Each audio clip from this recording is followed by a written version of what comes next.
You both just leave. I'm just trying to get it up on my television now.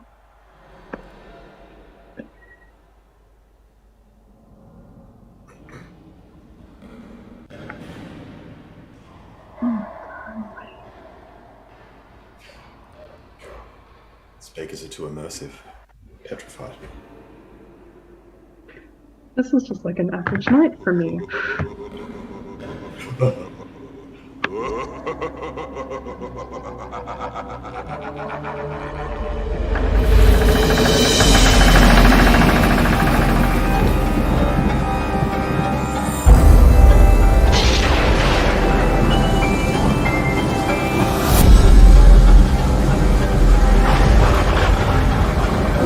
I actually think I have the soundtrack.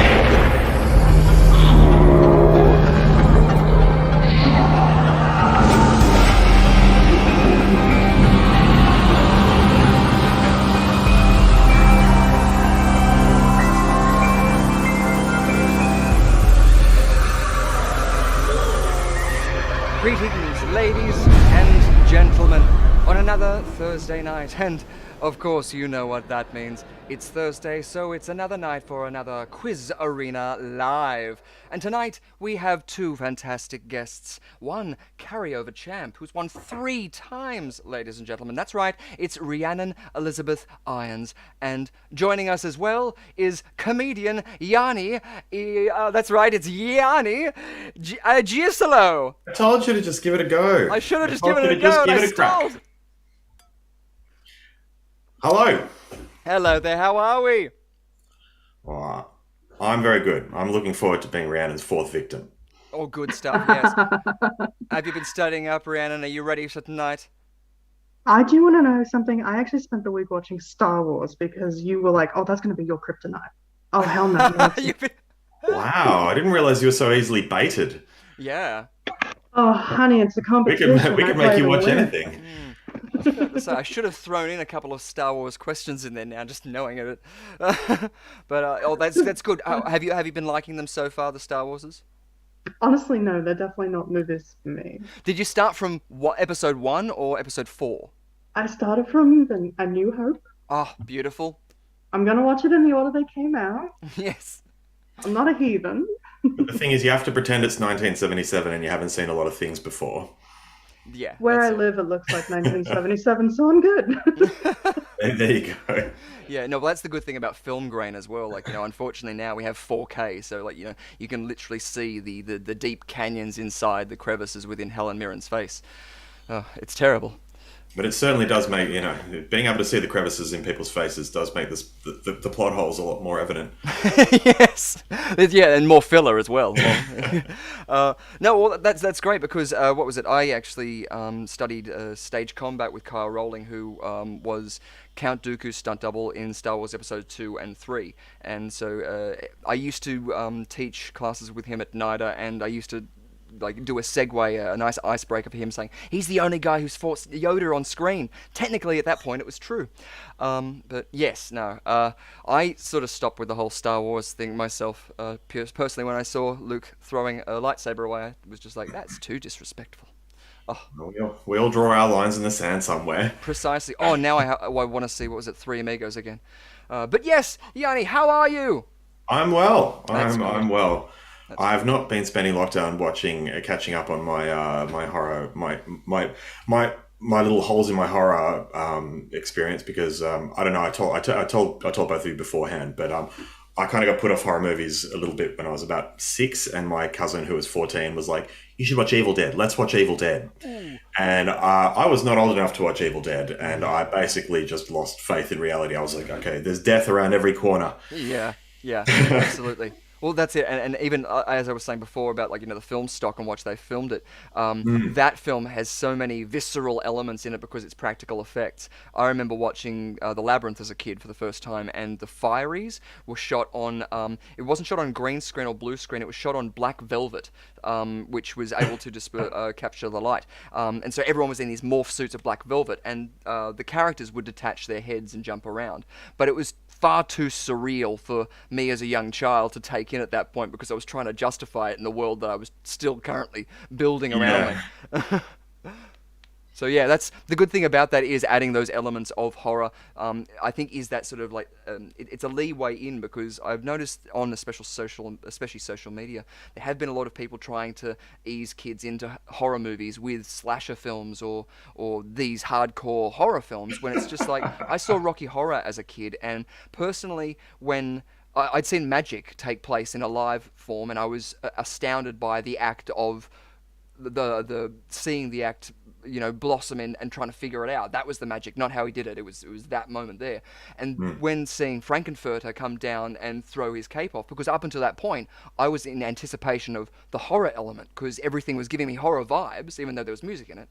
So to see Yeah. him then appear like that and to carry on through the film, it was the first time I acknowledged magic in a visual sense, I think, or a filmic sense, Mm. where everything sort of like came together.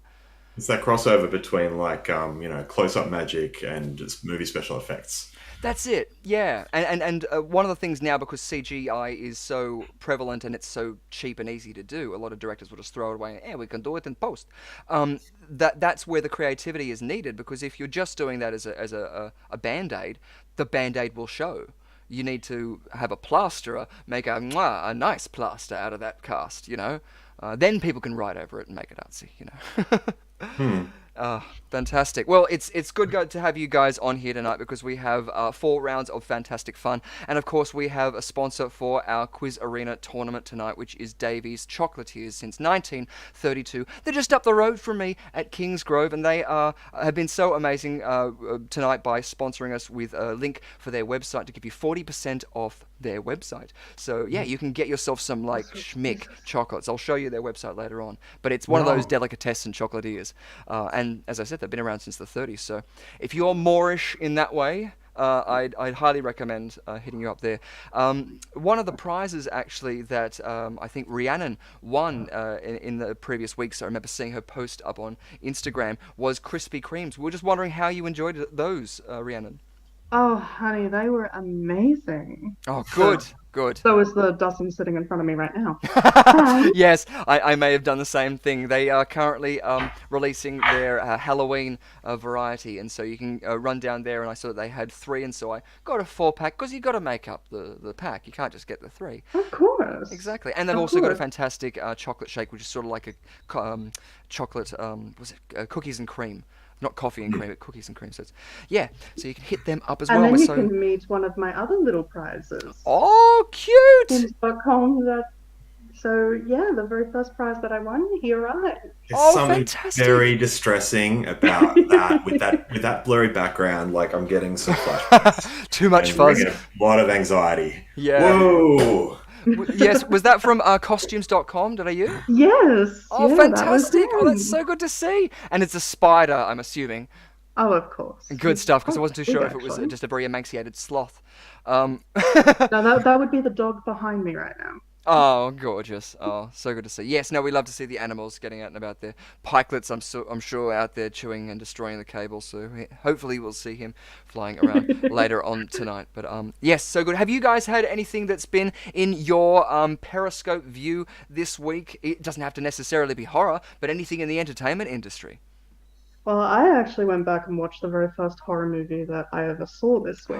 Oh, what was that? Wow. It What's that? was, oh my God, this is an embarrassing story for me, but I grew up in a very conservative household, so I was not allowed to watch scary movies or anything like that when I was a kid. My parents basically gave me segue to watch Buffy as long as they watched it with me. Cool. I went to the video store, oh my God, I'm showing my age, but I went to the video store on Halloween 1998, Yeah. hired out I Know What You Did Last Summer solely because Sarah Michelle Gellar was in the movie. Hmm. Someone could have warned me she died. Yeah, Well, the but days that before would, spoilers. but movies don't really to make a point to do that at the right up. Yeah. Yeah, Someone that's it. could have At warned the me end of though, this film, because such and such will die. Yeah, it following gave people will me, die. Yeah, in this order. it gave me absolute nightmares. I'd never seen anything like it before, and I was absolutely terrified. The I Wow. real had, question, Rhiannon, is like, were your parents right to not let you watch the scary movies, or was it the fact they didn't let you watch any scary movies that left you so open to being wounded by, I know what you did last it summer? was definitely the latter. Yeah. Yeah. Because my mother chose that night, after seeing two terrified 12-year-olds, myself and my best friend, to tell us about Michael Myers. Oh, What? oh no. There's parenting 101 for you Oh from my no. mother. You Hey, know I know this. you're terrified. Here's Michael Myers. Let's talk about him. Yeah, let's I've heard a not. lot of people have to do that after watching Cat in the Hat as well. They were just like, why was Mike Myers in that film? It's the bit That when is he says terrifying. "dirty hoe." It's just that it has a bad taste in everyone's mouth, I think. Was that your line in the sand? Yeah, that's it. The lines are back in the sand. Men and mice. Oh, Oh That my was when God. I was done with Mike Myers. I was just done with him. yeah, Yeah, yeah. yeah, That's pretty it. much. Yes. But yeah, I ended up not watching that film again until about 2009. So Yeah. it really did a number on me. And then go figure, around about 2011, I actually interviewed Muse Watson, who was the fisherman in that movie. Oh wow. He now joins me every year for a live tweeting of it on the 4th of July. He likes Yeah. to regularly threaten my hair length with, cutting it off in the middle of the night. Mm. So yeah, Wow. he's Is there ever a problem when having to interview either because it's someone you admire or have seen on screen, or either the character and breaking them apart from that? I know, what was it, John Jarrett? A lot of people, when first seeing him, because it's no makeup, there's nothing, it's no, like Rob England, yeah. you know? For me, well, actually, if it wasn't for I Know What You Did Last Summer, I wouldn't be one, a horror fan, or two, a Muse Watson fan. Oh, great. So I followed Muse through Prison Break and NCIS, all because of his role as Ben Willis. Mm. So for me, I Know What You Did Last Summer was the catalyst for pretty much everything. And he still has the hook. He's shown it to me repeatedly, threatened me with it a few dozen times. That's so cool. That's Yeah. pretty cool. Yeah, he's absolutely amazing. So massive shout out to him because he was probably watching this right about now. Awesome, fantastic, yes. Yeah, and Hello! We'll give you waves a big shout out to all of my showbiz mates as well. yeah, I can't name them, but more they're out there. Wiggles fingers for you. Perfect. Awesome. Well, that's great to hear, and we're so glad to have Rhiannon on here because, as I said before, she is she interviews people for the Macabre Daily, so you should definitely check that out as well because there's a lot of interviews and some great things on that website too. I was going to say as well, Yanni, was there something that you'd like to tell our folks out there about? Oh yeah, well, look, so I I've had the pleasure this week of having like my cousin, who's about 8 years older than me, discover Rick and Morty, but through the joy of like illegally uploaded, pitched up clips like on Daily Motion and Oh yes. you know what I mean, like. Yeah. And it's Oh just my God. it's like correspondences from people who are just much less digitally literate than you, and you're like, Yeah. oh dear, how did you wander out into the outlands like this? Like, come around, I can show it to you on Netflix. They don't sound like that. Yeah. That's you don't have Like, to watch it out of he sync. sends me this clip. He goes, "Isn't it funny?" And like Rick's like, "Hey Morty," and I'm like, "That is not how Rick sounds." Like, I mean, they are both voiced by the same voice actor, but Yeah. the Morty voice shouldn't be pitched up from what already sounds like the Morty voice. Yeah. But, Oh. so yeah, and that's, I mean, I don't know. I've been I went and rewatched all of those, and I love that show. But it's a real little modern it's a real little modern miracle, that show. Like it almost feels like you're getting the episodes through gritted teeth recently. Like not gritted teeth, but like they've just like, can you give us some more? And they're like, I need time. Yes. Yeah. Well, some of those tapes too, where he's drinking alcohol and trying to get those burp takes done. I mean, Oh that yeah, would see, be... I love that. I mean, it's so authentic, and as a creative, you go, I've been that person. So thank you very much for just at least being someone much better known than me and showing people and go. So because I don't mean, so 40 years ago, people would be like, oh my God, what an outrage. And people are now like, oh, yeah, that's It's pleasantly surprising. I yeah. think because we haven't seen it in the media, but we've all seen it off media. Either like if you've ever worked on a set, the parties they get messy. But also too, it's your dads, it's your granddads, and everyone has a family member that they can sort of relate to out there too. But I was going to mention as well. Did you also have the new Substack page Oh, called Joined Up Thinking? well, isn't that nice that you've just led that into that? I completely forgot about mentioning that. That's all right. Well, this is the thing. I'm launching a new writing page next week, and listen. I just want to be clear to everyone watching. It sounds very showbiz. Like, oh yeah, I'm launching it next week. Like, this dude launches a new page every week. Like, no, it's next week, and that has literally been the result of about 6 months of just creatively doubting myself. Like basically, like Matt Harmon just drinking and going, is that good enough to put out to people? Yeah. And then people read it and go, this is great. And I'm like, but is it perfect great? Oh, you've seen this show. It doesn't need to be perfect. Oh. So I'm launching that next week on Substack, and it's called Joined Up Thinking. The whole idea is I just like look at, you just read the world and read the internet now, and everyone just has the little thing where they just look through the keyhole, and I'm just like, I think there's just a bit more. Yeah. So yeah, some of it's like fiction, and some of it's non-fiction.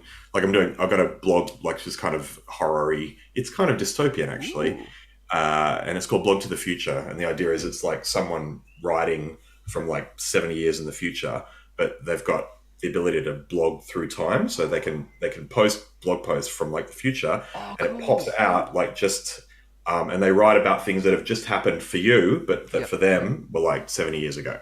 Oh wow, nice. Ooh. That sounds very cool. Exciting. I love when films play or stories and media play with time. It can be a film. Are you offering? Sorry? It could be a film. Are you offering? Well, I was about to say that's what like the cheap. Okay, we don't know who's watching out there. But speaking of the people out there who are watching, we've got Phil Robertson in there, who's excited for 3 more days till the Halloween. It says Silver Shamrock. Yes, Samhain.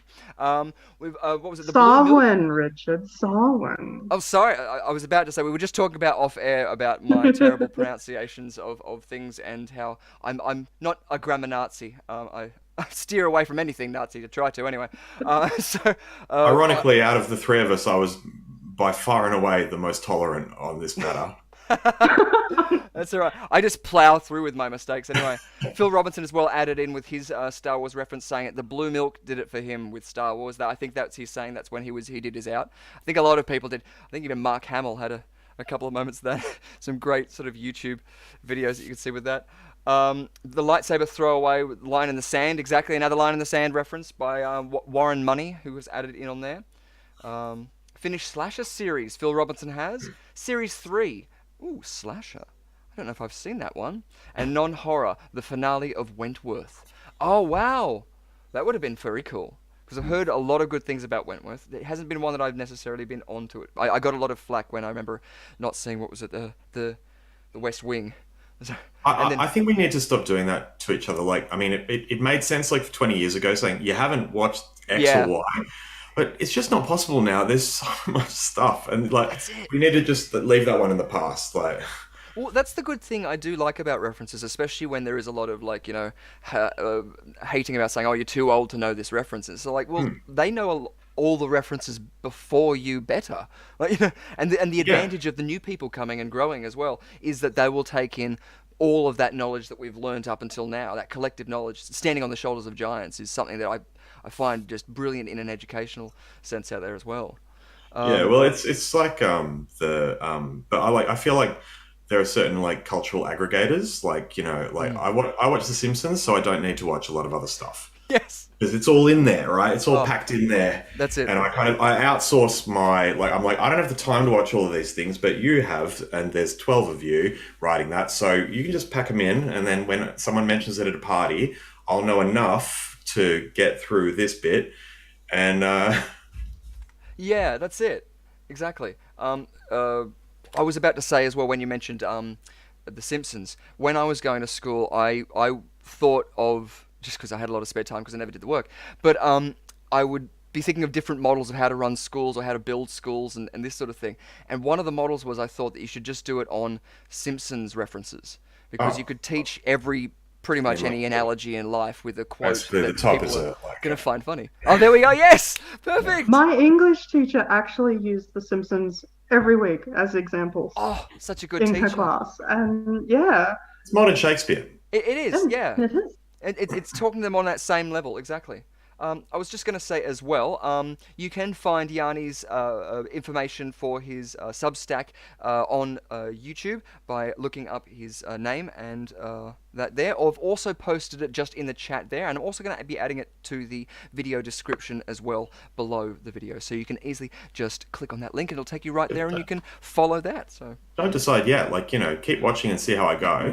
See Yeah. if I feel like the sort of person that you wish to put the time into. Yeah, no, well, that's it. It's good testing grounds as well as a crossover for anyone who's watching here. If he's something that you like to watch and listen to, then give him a follow. Hell, give him a follow anyway, because he's here tonight to play along one of the toughest people we've had on the Quiz Arena so far. I think Robert Woods... Lambs to the slaughter. Yeah, Robert Woods, Sol Muerte, and Rhiannon Elizabeth Irons are right on the top there as our 3 top tiers. And possibly, I haven't worked it out yet, but maybe Pjort, who was on last week. It was amazing. Yes, he was works with the sound department on a lot of different films. So yes, he was out there as well. So we've got some more shout outs happening in there. Thank you, Rhiannon. Yes, doing your shout out there and wishing all the lovely people out there a good evening. Looking forward to the new Jeepers Creepers Reborn is what Phil Robinson is doing. The Spore and the Black Friday. Now, the Jeepers Creepers Alien, I actually watched a whole bunch. I had a night where I was editing something and I watched these multiple documentaries on the monster. And that's one of the most intriguing monsters I think there is that hasn't really sort of been delved into. It's almost along the face hugger from Alien sort of line. Are you guys familiar with the Jeepers Creepers series? Yeah, it's one of those ones that I tend to avoid. Of course, yes. My own personal reasons, but just as I asked that question, I was just like, I probably should. Yeah. But yes, the monster alone I found quite intriguing, and so besides the director, the art department it was very intriguing to take those elements in that far, and so you can see spin-offs of that, but. Just a massive shout out to Jonathan Beck, who is the Creeper and has been the Creeper for the 3 films so far, and I think he's back for the 4th. So yes, fantastic. He's incredible at what he does. Yeah, absolutely. Performers like that, whether it's like full body costume or it's contortionist or it's anything like that. I remember watching, one of the reasons I love 13 Ghosts is because of that. The characters who played the ghosts in that were so unique and fantastic. I love all their backstories on like the DVD and stuff. You can sit there and see how the ghost came about and the jackal and... Yeah. And I also heard recently, I was watching a documentary on one of, I'm not too sure if it was the Munsters or the Addams Family. I think it was the Addams Family. The Lurch character in one of the remakes that they did, that I think was in Paramount Studios. I'm not too sure. The one that ended up becoming a musical. They replaced Lurch with the actor who played the Juggernaut from 13 Ghosts. So that's the same, the guy who's a really tall one in the Junkyard. So yeah. Interesting little stuff there. We've got as well excited. Oh, we've got a Darkwood House Gallery there. Darkwood House Gallery is actually in the United States. It's an amazing gallery in, I believe, correct me if I'm wrong, Darren, but is it Kansas that you're in? Correct me if I'm wrong. Give me a shout out otherwise, but. Type it down. Yeah. I'm already getting heckled in the comments as well because I've already gotten heckled by not seeing the West Wing. So yes, we need just like we have a confetti thing, we need a tomato thing. But now I've said it, confetti. Kansas City, Missouri. There we go. Kansas City, Missouri. Nice, fantastic. Yeah, they host seances. I did not know Kansas City was in Missouri, so I've learned something tonight. Regardless of what happens for the rest of the night. Yeah, it's not one of those Paris, Texas sort of situations. Missouri. Yeah, Missouri. Yes, out in the plains. Cool. Better be warm out there. At least it's had a nice sort of turnout here. We're getting that sort of tropical thing. It's the sort of thing that you're in that pre-storm sort of weather. I was in Sydney the other day and I was literally watching the clouds going 2 different directions. I was like, am I in the eye of a storm? I got really excited. Groovy.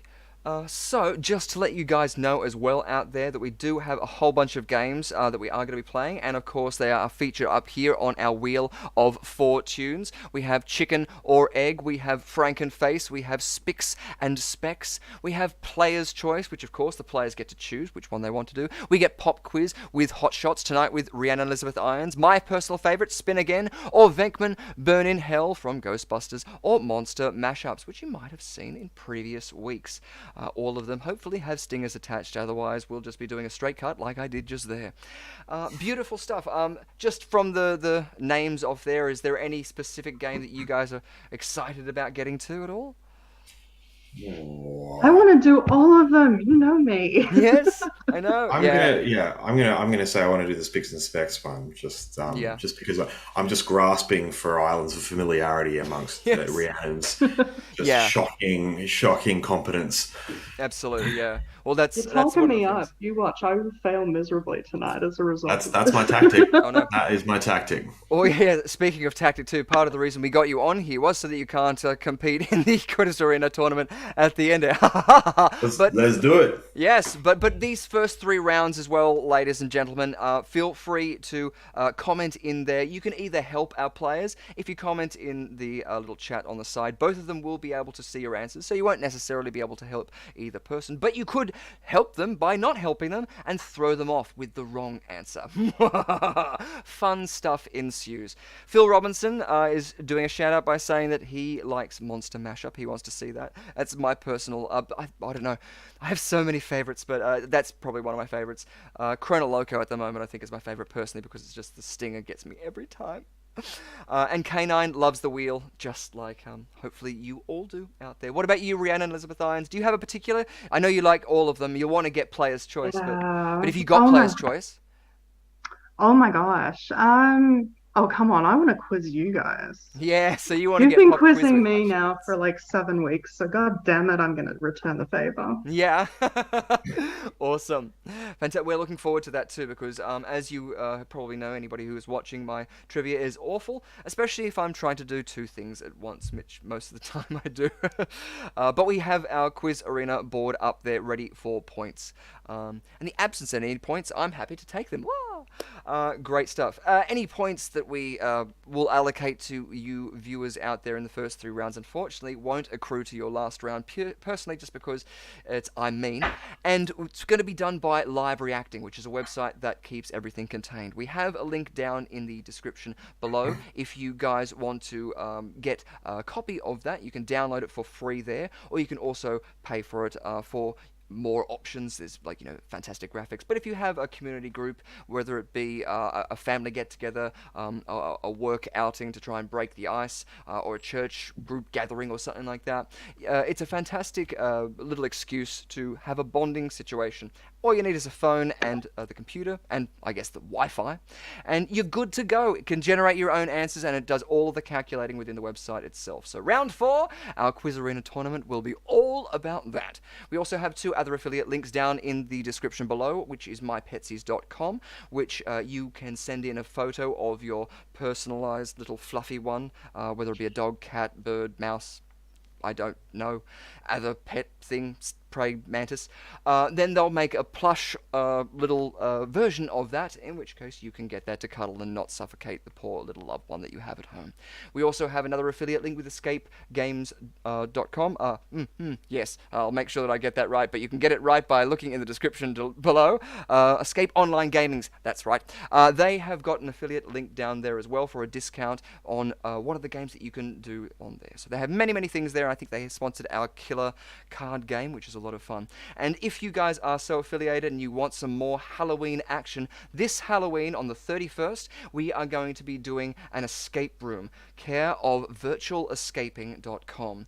We're going to be trying to solve a murder mystery in the subway. We're going to be having Rhiannon Elizabeth Irons along there, and we're asking all of our previous guest panelists to come back. So of course, Yanni, you are more than welcome, and all of the people who have been on as a guest, we're hoping to get get aligned. We already have some of them aligned and ready to go, and hopefully they're going to be smarter than me because they're going to be able to solve that mystery of the murder of the underground. Is that something that you guys are excited for? A murder mystery? Do you like escape rooms? That sounds fun. Yeah, Yeah? no, that sounds super fun. Like that sort of stuff is always fun, and I think like it's only become cooler like over the last year and a half. Like people's ability to be creative and collaboratively creative online has just really gone through the roof, and that's been one of the good things. I think. My last escape room was back in 2019 at Movie World for Fright Night. They've been putting up escape rooms in Movie World these days. So. Wow. Yeah, it's going to be a lot of fun. I certainly hope there are smarter people than me in there. I think everyone who I was speaking to, everyone's sort of going, how many people are doing it? So I'm trying to get us all in there, as many as we can, obviously because work ensues and stuff like that, and it is on the 31st. And trick-or-treaters will ensue as well. So we may not get everybody, but we're slowly accruing our panel to get into that. So yes, you will also I'll take you into the lab. I'll have you with me there. Rihanna's very busy. Yeah, we'd love to see that. That'd be great. Sorry, Yanni, what are you saying? I was saying Rihanna's very busy on Halloween with all the trick-or-treaters coming through the garage. Please, I'll make time. As long as they don't stay in the garage, because otherwise you do have to leave on the 1st of November. That's one of the rules. No, it's not. Oh. I need decorations for next year, That's it. Exactly. Yes. Yeah, they last 1 year at Best Buy. That'd be so cool. That'd be such a cool little horror movie thing where like people kind of come in and the next year you just see like they're all part of the decorations. I have written a horror story like that. Oh, that'd be creepy. As in Alien, they're in the walls. Help me! Don't listen to them. Yeah, and they're all like alive, and you can only just see it through their eyes. It's just they're like. Yeah. And there's people walking through and go, it's so like it's so true to life. You just really feel like those eyes are watching you. Yeah. Sorry, I just had a little brain fart because I got very excited thinking of how you could practically make that effects. One of the things in The Shining with Stanley Kubrick, the woman in the bath, when she gets out of the bath and she turns into the older lady and she's got the skin peeling off her. One of the ways that they achieved that was by using PVA glue with water and stretched plastic garbage bags and then just layered it on like that, amongst other makeup techniques. So yeah, just using that same sort of way they did the cabbage leaf sort of effects in Alien when they had the eggs opening up. So, but this is the sort of thing you can do when the resolution of the screen is like 340 by 240. Yeah, you're right. You can't do it in 6K. That's a good point. Because people just look and go, what are the rubbish bags doing there? But isn't that the brilliance of it being the Halloween idea? It's supposed to look dodgy. But but I think that's like I feel like when you squint a little bit you can have more mystery. It's sometimes everything looks too good for its own good. Yeah. What was it? Rhiannon and Elizabeth Irons. You've mentioned what was it? The Queensland theme parks up there that do the Fright Night. Yeah. And now, I was instantly just going through, and who would be cast? And the two people I thought in my head was Leslie Nielsen and Eric Idle. Both of which I'm pretty sure both of which were in pre-video attractions at either SeaWorld and or Movie World. Yeah. Do you remember the Bermuda Triangle ride? Yes, I do. Yeah, I do. I remember that. Yeah. It was an awesome ride. I'm pretty sure Leslie Nielsen that was Eric Idle, that one. Was that Eric Idle? There you go. Awesome. Then was the 4D experience Leslie Nielsen. And I'm not too sure where that was at, but that was a 4D experience. Yeah, that one I think was Movie World. Yeah, that's what I'm thinking, because they have the Roxy Because he did all the sound stages and stuff too when they opened back in the 90s. I mean, Movie World actually had their 30th birthday this year. Yeah, I remember going when it just had opened, because we used to go on holidays to Queensland because it was the mid-'80s and that's what everyone did. Oh, yeah. Some of us came up here for a holiday and never left. Well... The dream. Living the dream. Exactly. And I remember going it was just, I don't know, because when you've gone and traveled the world a bit more, but when you're 14 and you've never been out of Australia and someone takes you to Queensland and they're like, it's a world of movies. It's Movie World. And you're like, oh, this is the most remarkable thing I've ever seen in my entire life. Yeah. No, one of the my favorite things was I've been around the world, but I've been to Africa, I've been to America, I've been to Singapore, I've been a couple of places, but I went to and have those experiences after and before I'd been to Movie World. And after I'd been to those places and gone there, I sat down in the cantina, which had a Mexican vibe. And it was this kind of like quiet little area. And it was just exactly like I was in a completely foreign country. I had that sort of like, serotonin rush of going, wait a minute, where are you? That, sometimes you go, where am I? No, and thinking, yeah, I'm completely immersed in that experience. The one thing that did pull me out was when I went back and I saw that they had put the over-the-top covering down Main Street. That kind of sucked me in the guts. Yeah. Although to be fair, with the amount of rain that we've had in the last 2 weeks, Well, yeah, that's a good pretty point. much. Yeah. Yeah, When I did that's some sort of work in safe. Indonesia, it was like every 2 hours it was pouring with rain. So I understand the tropical need for rain coverings. Yeah. I've also been to tropical places. Yes. So I do empathize. Oh, good. I was about to say we should get a map up and we'll do like a whole pinwheel thing. I haven't got a map though. I've just got something by a I want you guys to I actually. feel like the cocktail you've got is perfect for that game. And now another episode of Where Have You Been? Yes. Where have you been? I'd love to do This what is is it like a whole Mary I have Kate been Ashley. here, here, and here. Yes. Now, where have you been? The Adventurers Club. Where have you been? I need to be wearing a helmet, then I can be taking the pith. Yes. I was going to say though, all I have is a famous board game, and I was wondering if you guys knew who owns the patent for this board game. Ooh. For the Ouija board. I did know this at some point. Hasbro, wasn't it? Yes. There we go. Nicely done. I can't make the little thing go to yes, but one time I was going to try and make it so it's just like the spirit. I'd love to see Hasbro sue someone for using a Ouija board, though. Yeah. I've got I one would in the love house. to see the lawsuit, it's like a South Park episode, the door gets busted in, there's some kid's party, and all the cops are like, put the Ouija board down, and you're just like, okay, look, just leave. Yeah. That's it. Yeah. Well, one of the reasons I do like the what is it, Venkman Burn in Hell game is because actually I'll get it out of my wallet because I have it right here. We have the challenge from the Australian Skeptics Incorporation, $100,000 check for proof of psychic claims. So the 3 things that you need to do is what exactly is your claim, under what conditions can you perform or demonstrate your claim, and what success rate do you expect. If you can come within the Do you actually have to deliver on them or just propose them? It's never been claimed, but it's been proposed. James Randi I have offered zero $1 million. psychic powers. I can deliver on that 100% of the time, and I will do it under any conditions you can. Then you could be $100,000 richer. I shall just wait for the check, then, shall I? Yes, because one of the things that I like, you have to test it. And that's what I mean. You've got those 3 criteria in which we would have to approach the Australian Skeptics Society in, I think it was the 1980s, 1982. I'm not too sure. James Randi came out to Australia, and did it with Dick Smith, in which they had a challenge, and they had a whole bunch of contestants, mainly about water dowsing rods, but it was unclaimed, and it's a board of scientists. It's not just one person making a decision, or the Skeptics Society. It's a board. But of as a scientists. linguistic quirk, just solely as a linguistic quirk, I think it's really funny when skeptics put up a whole lot of money, and then people go, "Can I have the money?" And they're like, "We're a bit skeptical. Yeah. Well, We're skeptical of your claims." Yeah, that's it. It's skeptical, all of that. Well, maybe also, if people weren't so skeptical, they would believe me. It's just... Yeah, that's it. We've got as well. What was it? Phil Robertson saying that they should already know that the check's in the mail. Exactly. Yeah. I mean, also, who uses a check?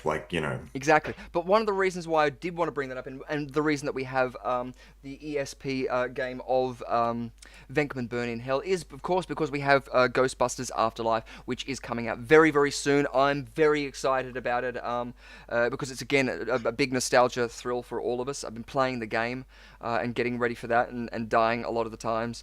But we've also got, we mentioned Hasbro before, and one of the coolest things that Hasbro's done, not sponsored by Hasbro, but I do want to give a shout out where I think a shout out is due. They've released the Egon Spengler neutrino wand, which is the handheld plasma blaster, and it's for adult cosplayers, but also fans. It's an adult toy, so it looks good. It's strong. It's sturdy. It has multiple modes, sound effects, lights, and So this is a good example of money motivating the market. It's like adults going, listen, we've got the money, we'll buy it. That's it. Like, make us a good one, and we'll buy it. And people go, okay, we can pay some cool people to make some cool stuff. Yeah, it's great. That's it, and it's quality things, as in obviously it's about $100, I think, US, or in that sort of thing. So it's not a cheap sort of toy, but if you are an enthusiast, it's something I've been That's gushing. not that much. I mean, people spend so much more money than that on it. That's it, exactly. It's within $100 is like, what are you kidding me? Of course I'm going to get it. That's it, yeah. So you can scour around the internet there as well, but also the reason I found out, there was a detailed unboxing that Adam Savage from Tested did on YouTube, which I watched, and that just made me go, oh, I wish. But if you're listening, Hasbro, Wiggles Arms. So before, when you were like, I'm not sponsored by Hasbro, it was more in hope than... Yeah, wink, wink, nudge, nudge. It's I'm not sponsored by Hasbro NLP. yet. Yeah, exactly. But check that out, because the film itself looks like a lot of fun, and we've made references with Paul Rudd before, and he was the kid in, I think, Halloween, who reprised his role. Tommy Doyle. Yeah. In The Curse of Michael Myers. The Curse of Michael Myers. Yes. Part That's right. 6 of those. Is Halloween Kills? Is that released? What was it today? Today, it Last has couple been of- released in Australian cinemas today. Beautiful, awesome, fantastic. So everyone can get out there and I think see whether or not they where they stand on the firefighters scene. Yeah. Yeah. Because that was controversial. Now a new controversy has come out because of there being a homosexual couple in the film, and Oh, really? now they're all saying Michael Myers is homophobic. I was like, oh, for the love of God. Oh, what was it? Freaky Friday was a film recently that I thought had an element of that, which I was waiting for controversy out there, but nothing of that came from it. I actually kind of enjoyed Freaky Friday, as in, did either of you see that? That had Vince Vaughn in it. The new, yeah. Freaky. Yeah. Just Freaky. Freaky Friday. Oh, sorry, Freaky, of course. I instantly think Jamie Lee Curtis and Lindsay Lohan when you say Freaky Friday. Every time I was saying it, exactly that's what I was thinking of. Yeah. And because she's got the short haircut too, I was imagining Trading Places as well. Yeah. But there was as well, on the red carpet, Jamie Lee Curtis was wearing the dress that her mother wore in... Psycho. In Psycho, Yes, sorry, of course. I do remember, yeah. It's so cool. Yeah, it's so Did cool. Did you see Nick Castle's costume for that event? No. Nick Castle being the original Michael Myers. No, what was he wearing?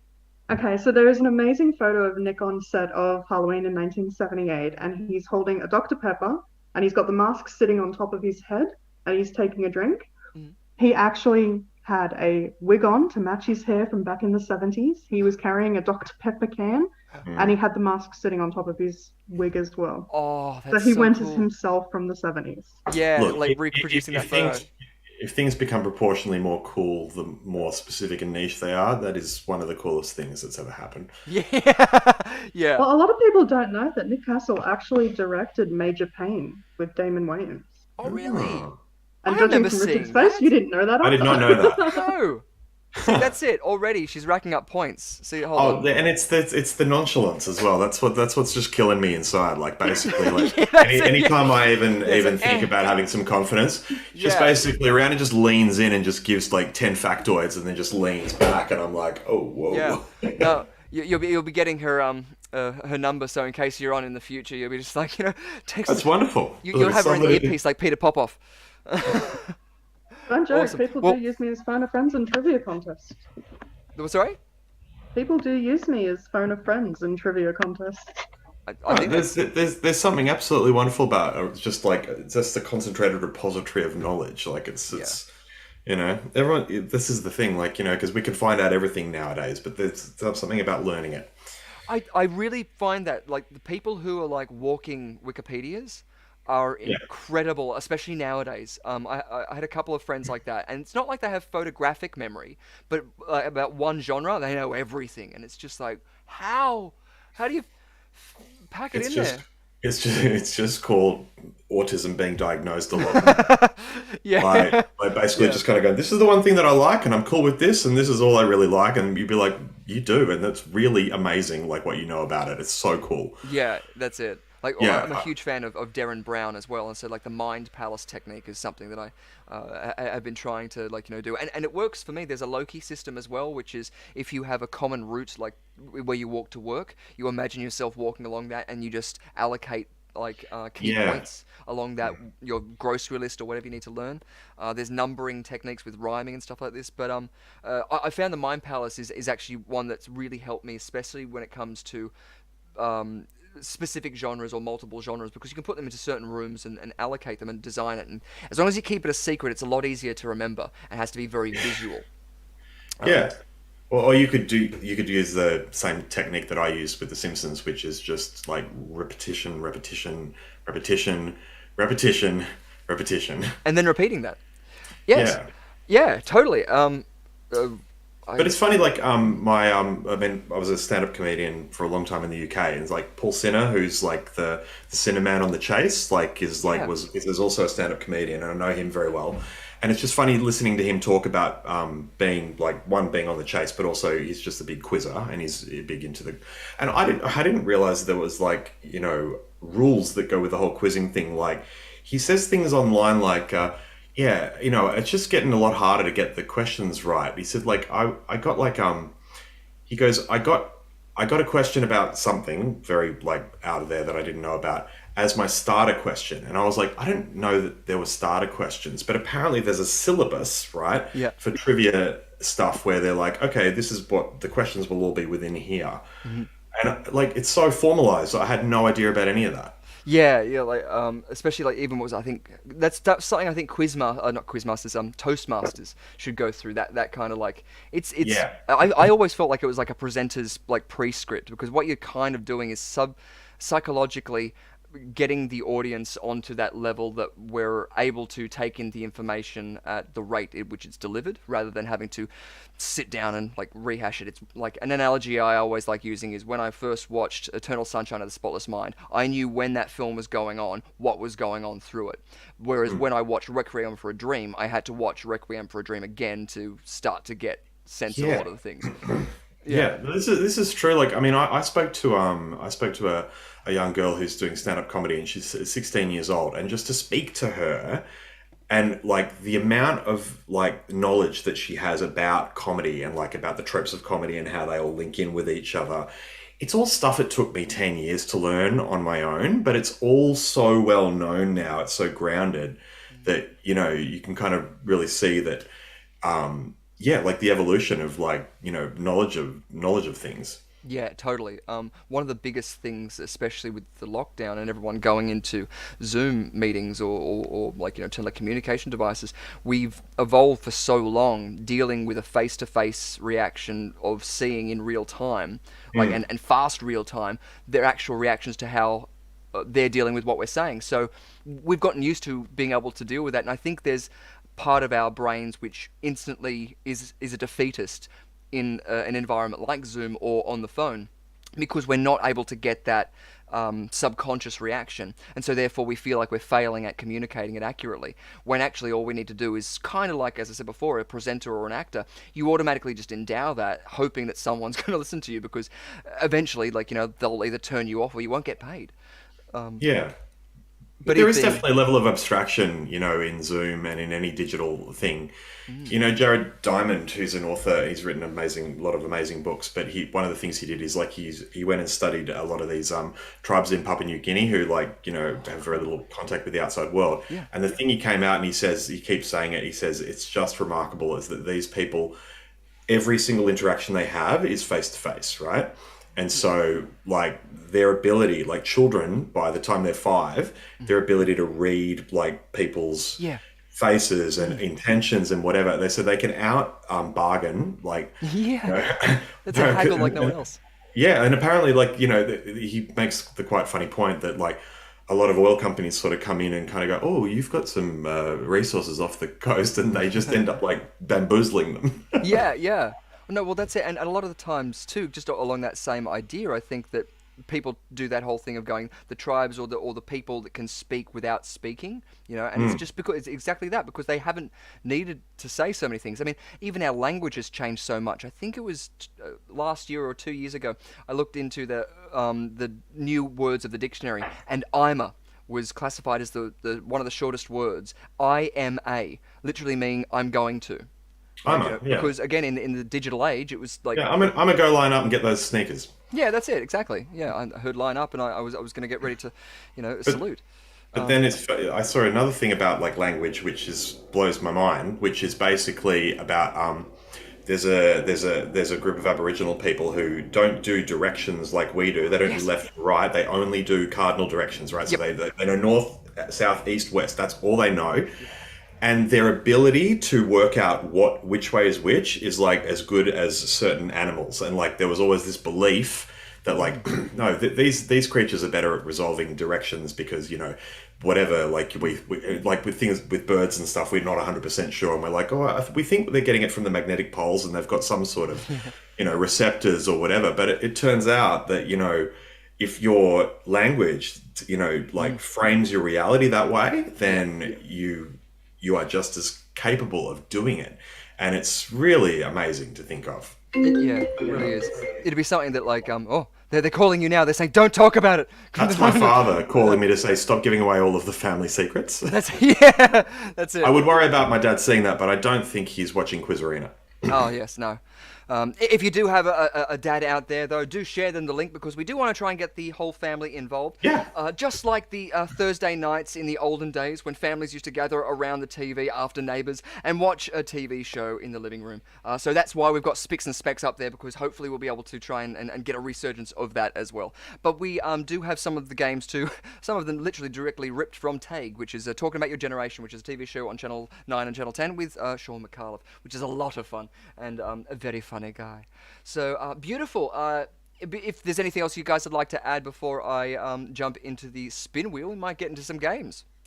Let's do it. Yay! Let's do it. Awesome, fantastic. Well, here we go, ladies and gentlemen. Let's get into it, and we'll bring our wheel up, and let's have a spin of our, Wheel of Fortunes. Yay!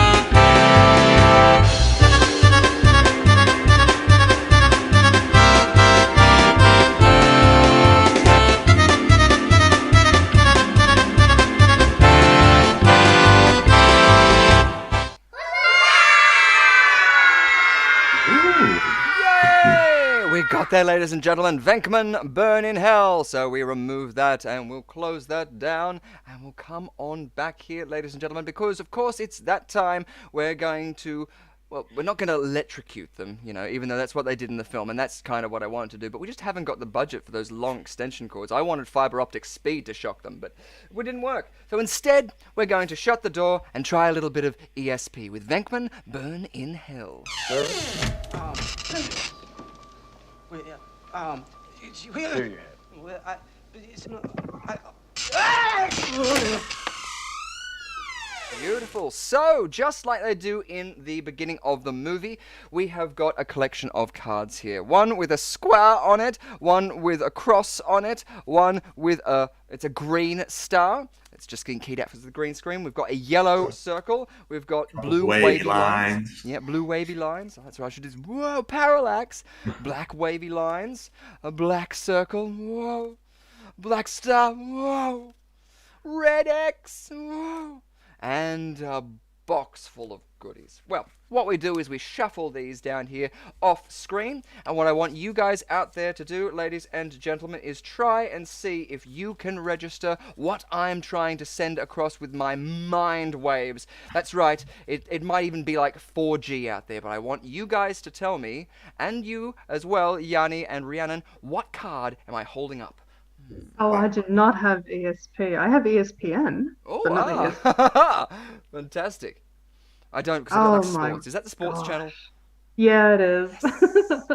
I'm getting a vibe. I'm getting a black circle vibe, but that might just be that black circle that's already on the back end of the card. Oh yeah, It's like subconsciously influencing me. it's like the Eye of Sauron. Oh, But I have wouldn't it be no funny? idea. I went for a star last week, so you know what? I'm still gonna go with a star. Cool. You're gonna go with Star. And what were you gonna go with, Yanni? I'm going with the black circle. I'm going Black with my circle, girl. awesome. Out there we've got a cross, and we've also got a black star from Dark Woodhouse Gallery, and K9 chiming in at the end there with a red X. Red Let's X, find red X. out. Yes. So we flip the card, and it's a green star. Well, I have the Fantastic. color Rhiannon right. Elizabeth Like, I mean, Irons I'm gets pretty much. I mean, it's a form of a circle, the star, isn't it? It is. It's a dented one. Like, if a lot of the angles are different, and you just order them, like, you just rearrange it. I mean, like, it's orthogonal. I'm pretty sure. Yes, yes. For insolence, I would have taken points away from you, but you're already on 0. So Damn it. instead, unfortunately, Rhiannon Elizabeth Irons gets the point for that one. So congratulations, you got the point. And I think you're the only one out there. Black star was said. It was a green star. But yes, you would have gotten an extra point, Rhiannon, if you would have said the color was green. But because you didn't say, I actually it said was a green colour, star you got a last point. week. Yeah, exactly. You said it was green star last week. If only the times were backwards. Well, good thing about Venkman Burn in Hell is it's a rather short little game, so that it allows us to pack in a couple more. So if that's the case, I might in fact bring the spin wheel up here so that we can have my face up the top there. I need to rename these things because it says host, because I'm up there, because I'm on the same window as the Wheel of Fortunes. Wouldn't you just believe it? Here we go, back into it. Now, we just had a narrow miss of spin again, which is my personal favourite. We always love to hear the poker song again, but in this case, we're going to have a spin of it one more time with a ready, with a set, with a go!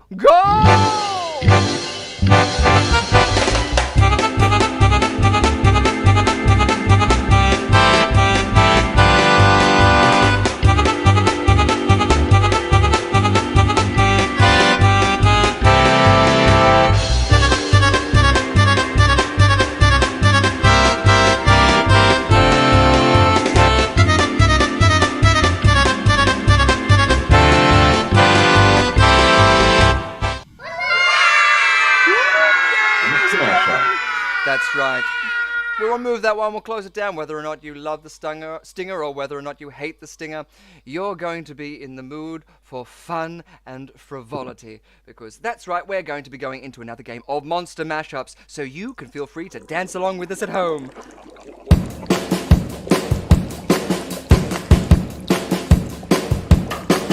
Sound the bass, it's now the monster mash. The monster mash, when it's a graveyard smash. Sound the bass, be caught all in a flash. Sound the bass, we sound the monster mash. Beautiful stuff! So our monster mashups this week are going to be Disney characters mashed up with horror films. So this was one from the last week. Now, you would get a point for each of the characters you mention. So what we would usually do it so that the actual element itself would be lower, so that you obviously wouldn't be able to see the title. That's the wrong one. Let's go down so that I can select the right one. It does kind of remind me of a Twilight Zone episode that I watched where, like, people just start getting, like, crap growing all over them. Like, the guy looks like he's got the fungus, like, growing over him. Yeah. Yeah, I was looking at that too, and for some reason it was giving me, like, the Blob vibes and the stuff. Yeah, but also, like, if you look real close, like, in amongst all the green goop, you can see the little tiny eyes and his, like, eyebrows and his nose.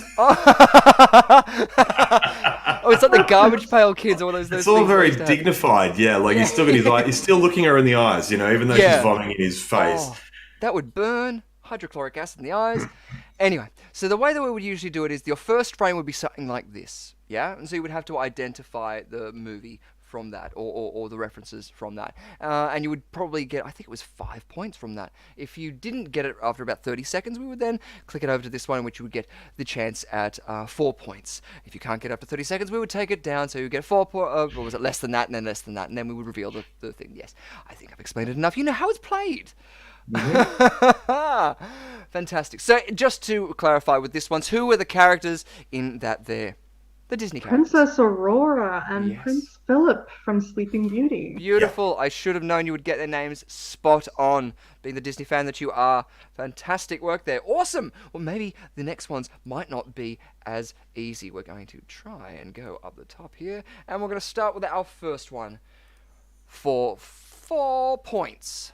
Oh, that's What's Jiminy the Cricket. film and what's the reference? You said Jiminy Cricket. That Yes, is Jiminy Jiminy Cricket. You get a point. Yeah, that's Jiminy Cricket. So It's Jiminy from, Cricket was from Pinocchio. Pinocchio, And you yeah. get a point for Pinocchio. God damn it. And it's a mashup with clearly something that is yet to be seen. So Yes, exactly. Yes. I cannot choose that, but I've done pretty well to just spot that cricket by his feet. Yes, totally.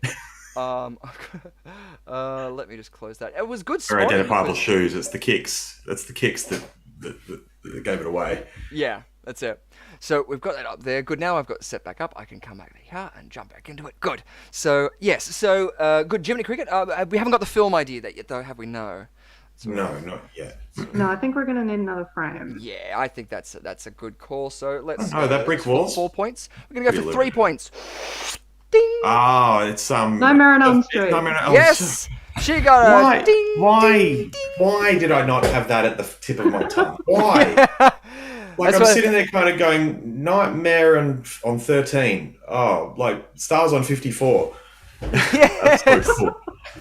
And of course, there's one more point that you can get there.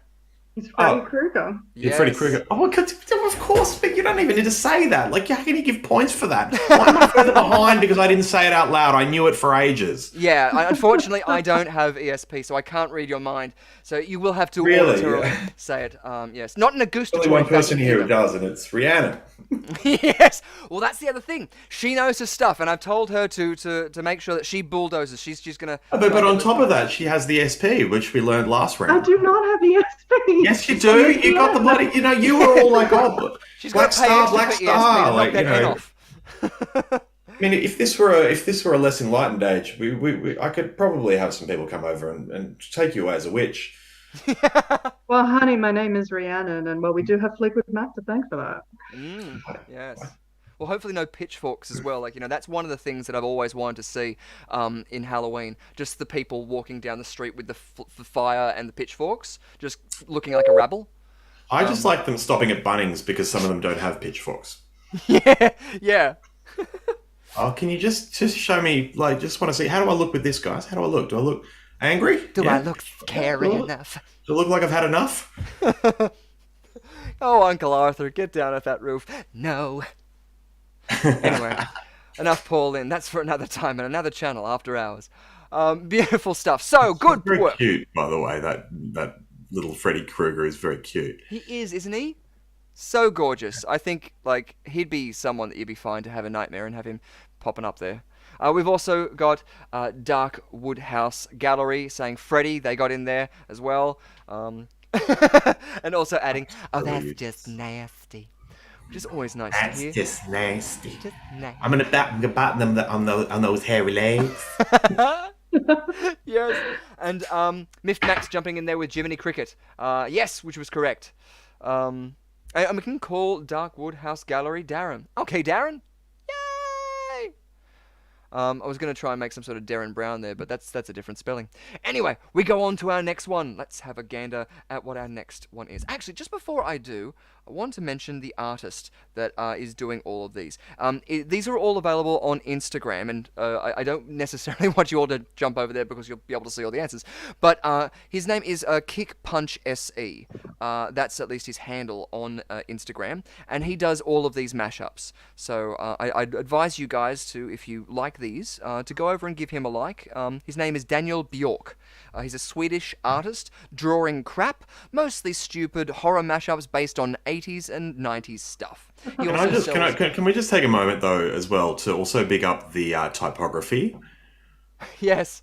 Like, seriously, like, as someone who's designed posters, that's like, it's very underestimated. Like, you never notice it when it looks right, when the fonts look right and they just look like they work, but it's really hard to do. Yeah. It reminds me of those little golden books. Oh yes. Yeah, well, that's exactly it. Like, the whole thing, and like even it's got that. It's even got the sort of, like the bound pages bit on the, Yeah, the the left-hand worn It's side.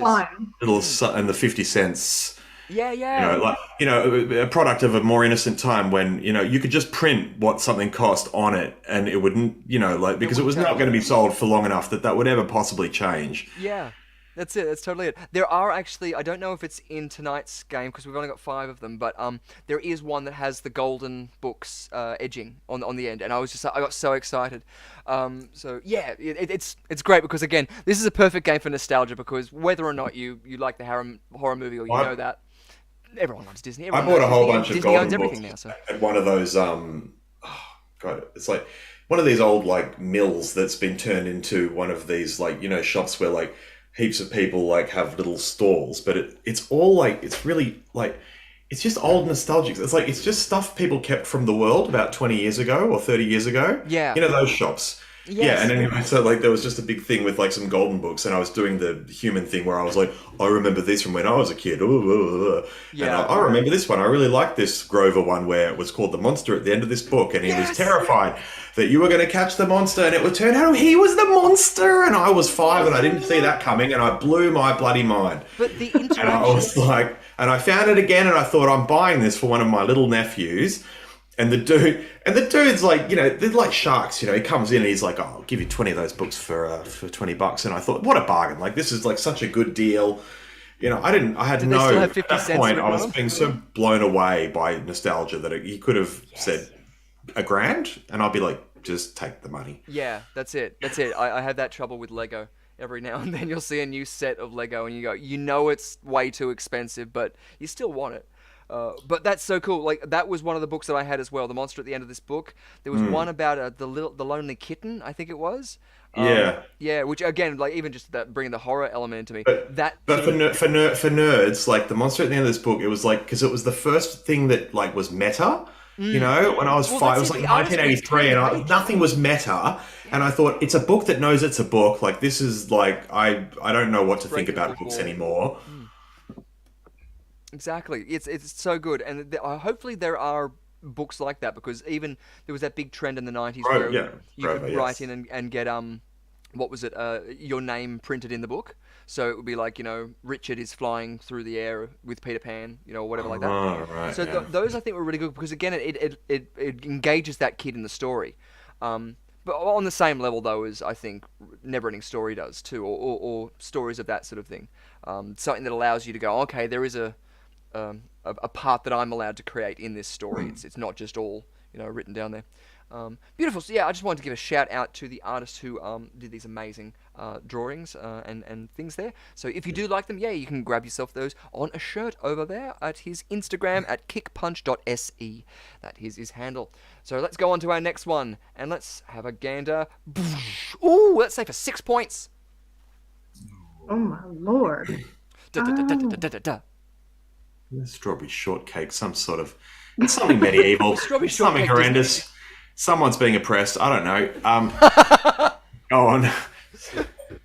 I'm trying to think No, who it's not wears a strawberry pink shortcake. dress. Well, I mean, Ariel wears a pink dress. Is that like an animal's hoofs? Is that what that is?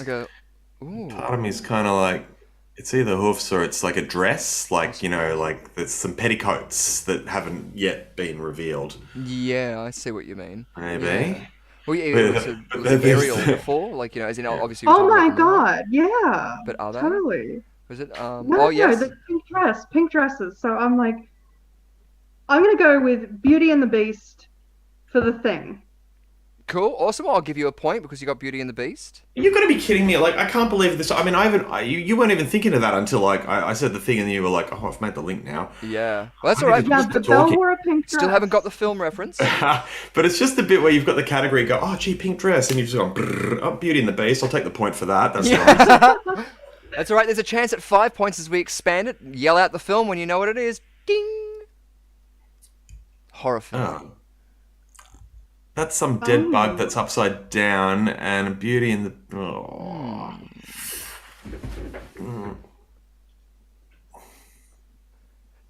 Oh my lord. can also get individual points by naming the characters in the shot. Well, technically speaking, it's Belle and Prince Adam in his beast form. Nice. I tried to give enough time so that Yanni could have had a chance. I see, these things are so... Yeah, I need to stop thinking things are just, like, so obvious that they don't It require has to saying. be the thing. Some of these are quite obvious because the Disney, yeah. I thought you already got the points for that when you said Beauty and the Beast. I just was like, that was what I thought. Those are implied points. Well, that was the film. The characters in it were those two. It'd have to be McCready, wouldn't it? Oh, nice. And, oh, sweet Jesus, who the hell was the head? Because right now I've got the kid from It going through my mind. But did you say the film? I don't think you said it. For 4 points, bing! What's the film? It's The Thing. Yes! Boom, boom, boom, boom. 4 points to you. Whoop, whoop. Let's reset that. Ding! The Thing. And yeah, as I said, I'm not too sure whose head that was, so I wasn't going to give you a point for the character in The Thing who was the head, because it was the monster, I assumed. But I'm pretty sure we're safe to say that, yeah, that's McCready. Nice! So again, more fantastic artistry as well that's done there. Oh, I should have said Lemire as well, because he's actually the flamethrower. Well, I was about to say, because, yeah, multiple people... Oh, of course, yes, Lemire! I just noticed that! I just saw that! I'm just zooming in, I only just spotted that. Yeah. I see. It's because I was buffering. That's the problem. I wasn't able to answer that question because of the, because of the internet throttling. Buffering or wire buffering. Hopefully not. Oh, it's a bit of both. But yeah, no, I didn't even see that until you mentioned it there, because I was looking at the flamethrower, and then as you said Lumiere, I was like, what was it? It is. But well, I mean, Lumiere means to illuminate, so it's quite appropriate. Very good. I love it. I'm going to give you a point for. Actually, I'm going to give you 2 points for etymology. There you go. Listen, I'm going to get a lot of points for that. Yes, and very few other points. So and let's flattery as well. Let's set that up as a thing. I always award points for flattery. Oh, thank you, Darren. Norris was the character who was the head. Oh, nice. Beautiful. Yep. Awesome. Well, I'm going to give him the points. There you go, Darren. Don't take them off me. They can be multiple points. Okay. Darren, do you want to give those to Yanni? Listen, let's not... I don't need arms. I'm going to give them to you anyway. Beautiful. Here we go. On to our next one. Let's have a gander at... I'm getting this one, by the way. I'm getting this one, Rhiannon. Okay. Yeah, just yell I'm it saying out. everything that comes in my mind, even if I think it's completely already... Yeah, here we go. For 5 points. Ooh. What's the film for 5? Sword in the Stone? No, that's a... Love the reference. But that is a Disney film. We're looking for the horror film. Yeah, That's going to give you the 5 points. I'm just going to say things that come into my brain. No, good. Please don't Like, think is that- me is that- turning is that- around and saying no is me turning around and saying no, but it's me saying no. Some cowboy boots and some funky ass shoes. Yeah, it's going to be Toy Story. Yeah, that is. Yeah. Do we get points since it was written on the screen from Phil? Yeah, I feel like you were literally about to say Toy Story because you were saying it's a bit. So I'm going to give you both a point for Toy Story. And now that you know the film, Yeah, you can easily Buzz get... and Woody are the characters. Nice. There we go. I won't speak anyway, so you know that if the film's mentioned, just say the characters as well. Good stuff, but we still don't know the film. So let's go down for 4 points. What's the film? Oh my god! Oh my god! Oh shoot! What's it called? Oh my god! It's not Super Mario Brothers, is it? No. But Oh, that awesome was reference. horrific. Yeah. So good. Army of Darkness! Yes! 1, Yeah, 2, 3, 4. See, I can't believe that Evil Dead was the reason that I got scared off horror movies. So, literally traumatized that. And I didn't, and I got traumatized out of Evil Dead before it became funny. Yeah. Awesome. Oh, that's it. Oh, the remakes, the whole... Yeah, no, that is definitely Heart of Darkness. Yes, that's cool. I want to see the rest of it. Army of Darkness. Here we go. Let's reset it. This is my boomstick. Do you remember the character's name, Yanni? From Army of Darkness? Not... Evil Dead?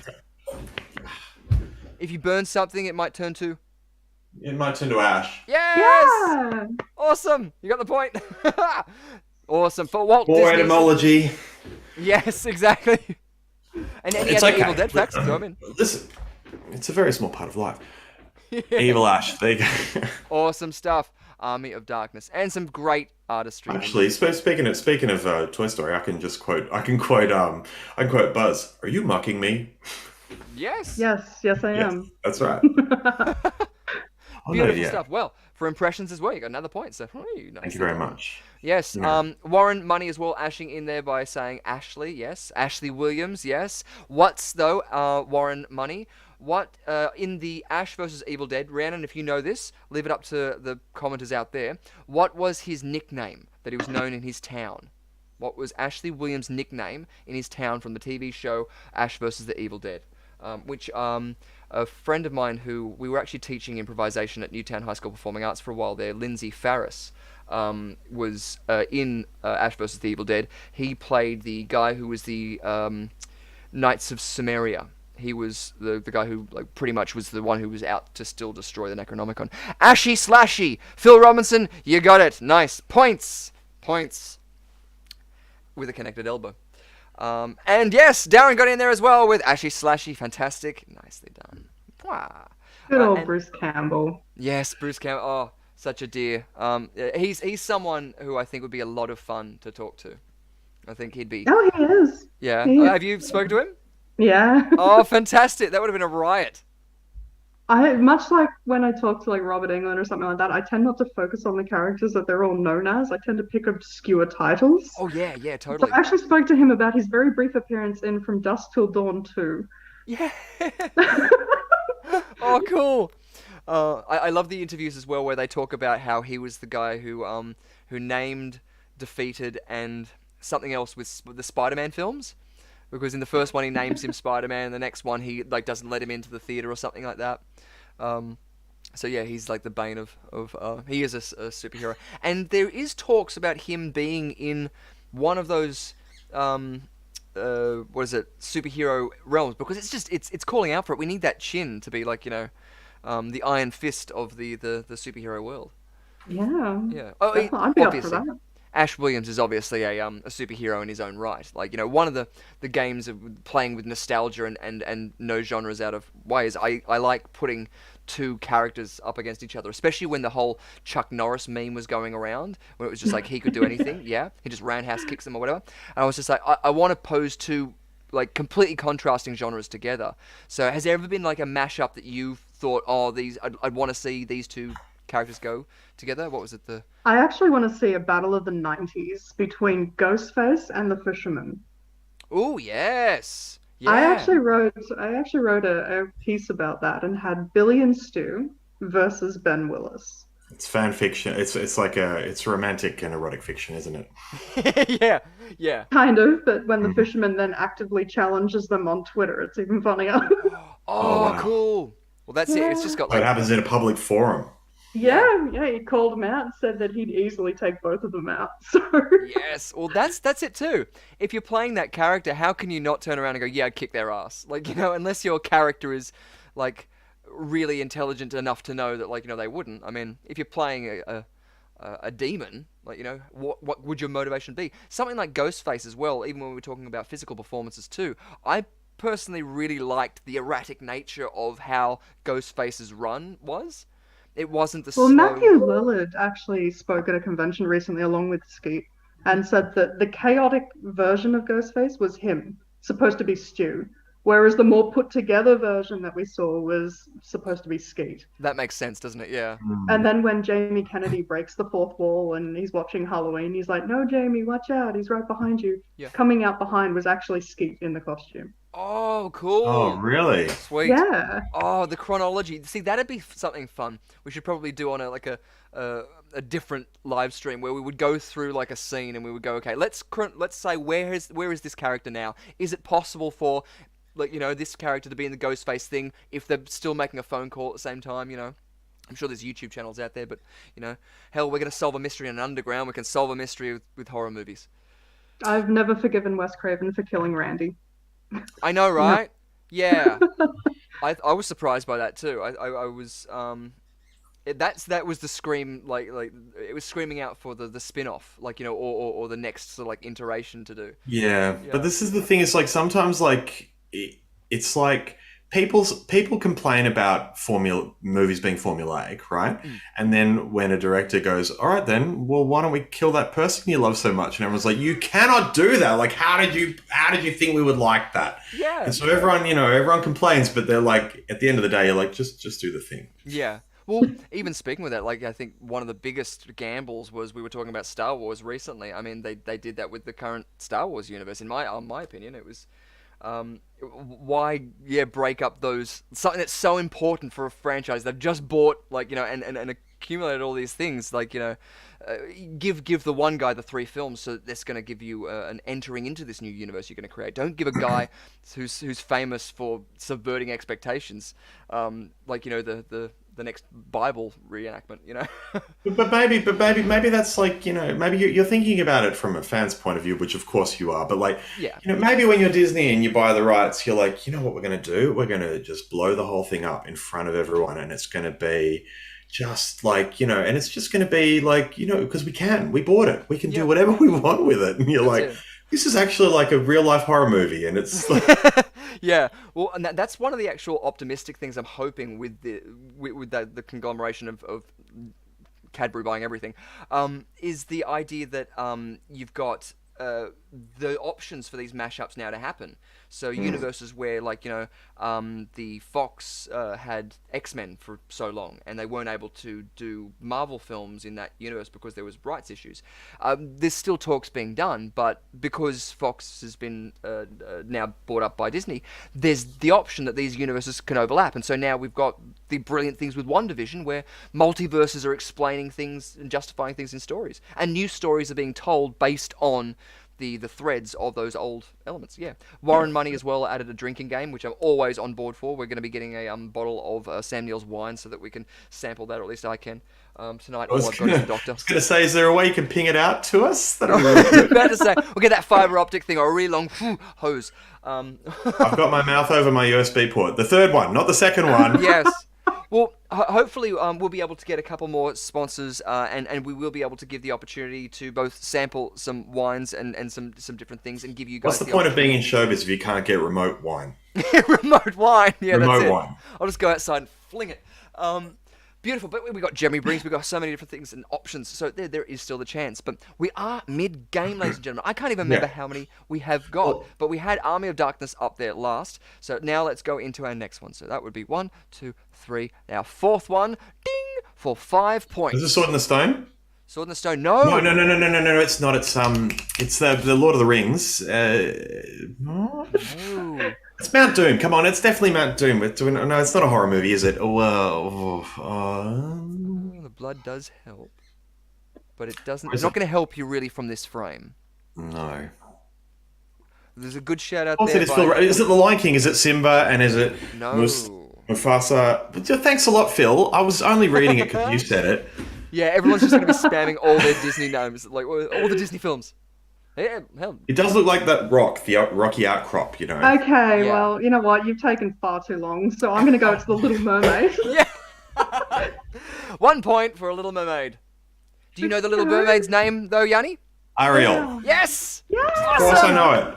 Great. Oh, brilliant I've hints there Ariel from Warren is Money. It is Sebastian. not Drag Me to Hell, though. It is not Drag Me to Hell. No. No, but for 5 points, we haven't got it yet, so let's go to 4 points. Ding! Well, yeah, that's definitely Ariel. Yep. Again, doesn't really help you. It's really going to be like the chest up is going to be, I guess, the helpful part of this one. Just get on the buzzer, eh? Yeah, this is the chance. This is the time we'll be going, why don't we have the buzzer? Yeah. Maybe we should just take a... Oh, I'll take a stab I'm in the looking at dark. the camera real close, so, like... Yeah. All right. Let me know as well if it no, disappears. I'll talk again, yeah. Okay, well, we've got a lot of blood. All right. Well, we've had Nightmare on Elm Street, so I'm going to say Friday the 13th. Oh, Rhiannon. 1, What? 2, 3, 4. When I reset it, and it comes back to here. Wha-cha-cha! Oh, my lord. Nicely Well, done. of course, as we know, Friday the 13th is that uniquely identifiable horror movie with a lot of blood. Yeah, and bras made out of hockey masks.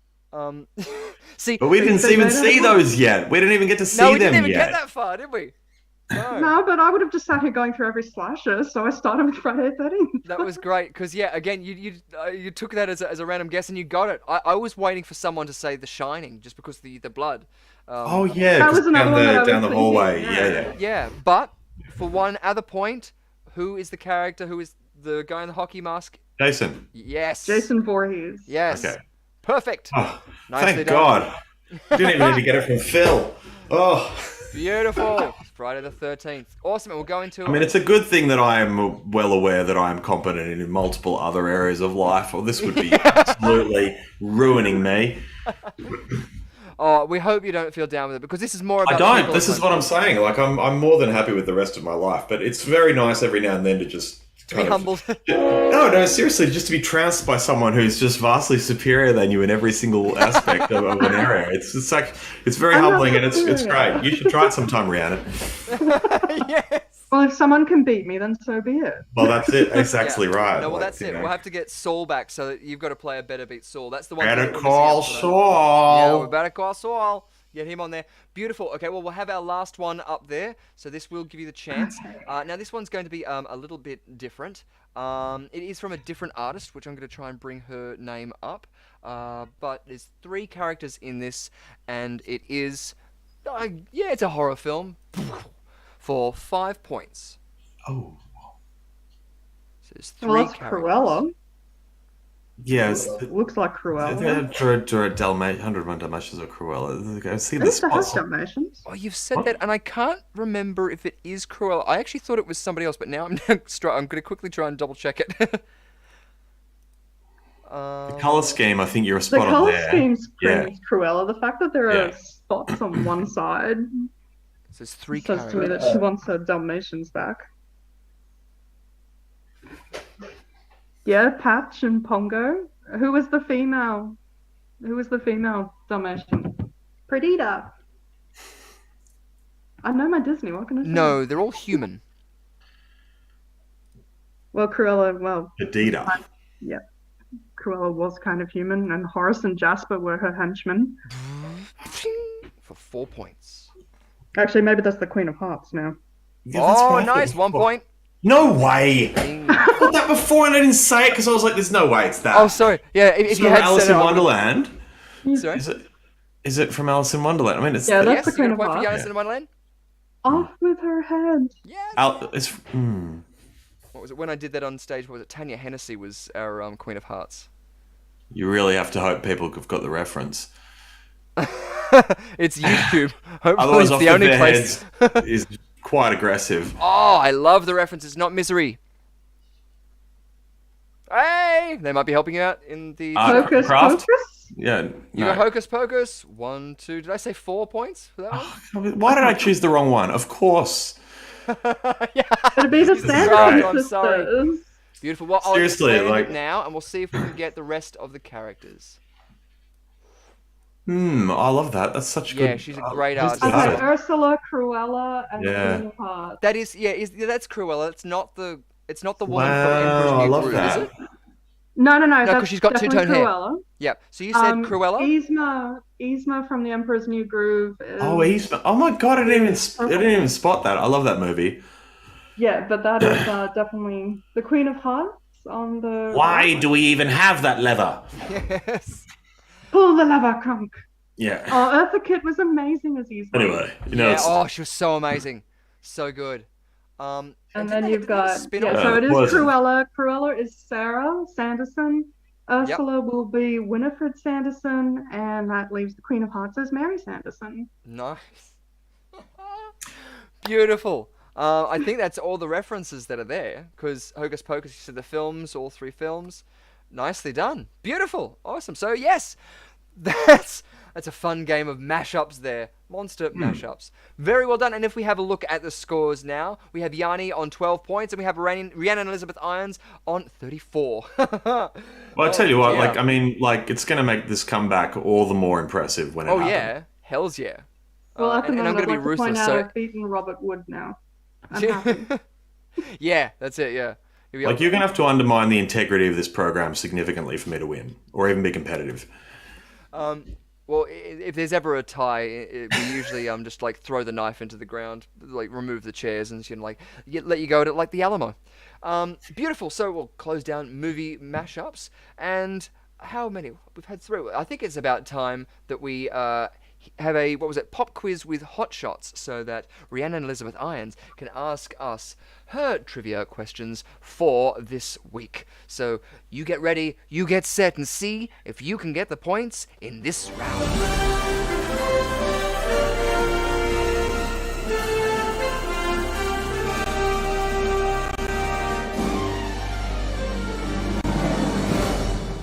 Woo! Fantastic. We've got the stinger, and let's hear from you, Rhiannon. Tell us. Excellent. First and foremost, ladies and gentlemen, what was the name of the waitress that served Steve Christie in Friday the 13th? Oh, the name of the waitress that served Christie in the Friday the 13th. Trixie, if I remember. Was it Trixie? No, it wasn't. Oh, Severina. I was just thinking Tricky. Well, actually, Richard, we were talking about it before we even started tonight. Oh no, memory stuff. Come on, anyone in chat, you guys can do it. It's not. It's not Shadow. No. And he's still behind me, snoring away. Oh no. Okay. I'm not as au fait with my Friday the 13th as I'm sure most of the other surgeons are. And I'm struggling to try and remember a diner scene at all. Reese is the word. There's your hint. Oh! Okay, Rizzo. No, it's not Rizzo. Oh! Was it Sandy? It's Sandy, yes. Yeah. Yes! Fantastic. Of Awesome. course. 2 seconds after you said it. Like, just as usual. Yeah, exactly. Yes. Perfect. Awesome. Alrighty. Let's see if you guys can do this one. Which 2002 remake of a Japanese movie has no opening credits? Well done, Yanni. Nice, Yeah. you got it. Brilliant Before I even stuff. finished, Said the Richard, thing that I knew, and it just happened to be correct this time. Everyone laud me. Nice. you definitely deserve extra points for that one. Yeah. I remember that being one of those movies that like you could only get on foreign DVD import. Yeah. And like some people like that was like, you know, young people now don't even know, but like there was a time when like, you know, your friend would be like, I have this movie, right? And that meant something. Like that statement actually meant something. Is like, I have a thing that you cannot see unless you come to my house. Yeah, but also too, it was the birth of a lot of TV shows like South Park. That was how it got around. It didn't get shared on the internet. Eventually it did, but yeah, like it was just literally like a VHS. the Getting most glacial form of virality was. Yeah. It was like, oh, we made this for a friend of ours for Christmas, and then they were like, you gotta check this VHS out. Yeah, it's a newfangled thing. Yeah, but I'm sure that people today have a torrent of different choices of finding their entertainment. Well, torrent is quite an appropriate word. Exactly. Beautiful, awesome. Do we have a next question, or are we still in a question? Oh, no, he got that. It was The Ring. Oh, that's right. Yes, you got that one. The Ring has no opening credits. No opening credits, wow. Remake. Sorry, yeah. All right, here we go. This one will be an easy one. Which 2013 smash hit was originally titled The Warren Files? Oh, okay. The Warren Files. Peter Rabbit. What? Peter Rabbit. But there was the like well-known there horror was film. like a sort of James Bond type sort of side side plot. It's called The Warren Files. The Warren Files. Okay. Yeah, I was about to say The Conjuring. It was either going to be The Conjuring or that was the first of those series. I'm pretty sure it was The Conjuring. Well, Miffed Max seems to agree with you. It was, and welcome back, Miff. Yay! Welcome back, Miffed, and congratulations. Excellent, very well done. Yes, the two. The Conjuring, of course, was the movie that my now life partner admitted to me that she went on a date to see with someone because she thought it was about magic. Well, there was a little bit of magic in there. Yeah. It was a good day for an exorcism. Well, yeah, it's supernatural magic, I guess. Yeah, crossover. He had a very allegorical reading of magic. Yeah. Alrighty. This question comes out of my urban legend special that I did with Jamie Blanks. So, what message in Latin is hidden on the crest of Pendleton University in urban legend? Ooh, red rum. No. Oh, okay. On the crest. On the crest of the university. I don't need the actual Latin for it. If you wanted to give it to me in Latin, you could. Hail Satan. If you translate it would be what was it? In Satan we trust. No. Ooh. Sorry, no, I'm a terrible person, and I was going to say something that I'm not going within the woodland creatures we dwell. I don't know. I'm just guessing now. Yeah. Anyone in chat want to take a stab? Urban Legend. So the film was Urban Legend. The film is Legends. Urban Legend. Would it be something like Protect. We've traced the call. Coming from inside the house. They're from inside the the university. No, but it does. If you actually were like me and know your Latin and took one look at the crest, it spoiled the entire movie for you. Jetty Very Sudus. good, Darren. Hey. Oh, cool! That's so cool. So Amicus somethingus. Was it the best friend did it? The best friend did it. Yes. How cool is that? Well, isn't this That is like actually written- isn't this how, like, you know, to anyone who lives in Scandinavia, Darth Vader was a real bad kind of like reveal? Yeah. Oh, so it turns out he was his father, and he was kind of dark about the whole thing. Yeah, okay. Darth Vader, you know, like. Oh dear. Awesome. All right, and we have one more, and it's coming from an urban legend one again. So this one is for everyone who paid attention to the beginning of the movie. What was the name of Sasha's radio show? Oh no. All that's happening in my head is the radio show that John Candy has in Little Shop of Horrors. Like in the KKKPPL or whatever that little jingle it has, but that's incorrect. Well, Sasha was played by Tara Reid, so... Oh, cool! I love Tara Reid. yeah. I'm a huge fan of Drawn Together. That's one of my guilty pleasures that, like, yeah, anyone who knows me just goes, why do you still watch that? It's awful. But it's hilarious. But Tara Reid, I think, was one of the voices in that. Yes, she is absolutely amazing. She and Jamie Blanks are really cool and close still, so I'm hoping that they'll do another film together. Yeah. He wanted her for Valentine originally, but Cool, she was yeah. unavailable. Okay. Anybody want to take a No. stab? Yeah, What was anybody else in the chat? Sasha's radio show. Sasha's radio show. The Darren's done it again. Under the Covers. Nice! Darren's Under doing the it Covers. out of the Covers, park. Sasha. that's a great name for a radio show. Under the Well, considering what she was talking about, yes, it was. Yeah. Well, we had Dr. Feelgood, which was a little bit less. I actually got my start Yeah. writing erotica, so yeah. Or the Under Flying the Nun. Covers works well. Just awesome, fantastic. That's great. Like I didn't get any of those except with your help, the little Grease reference there. So thank you so much for that.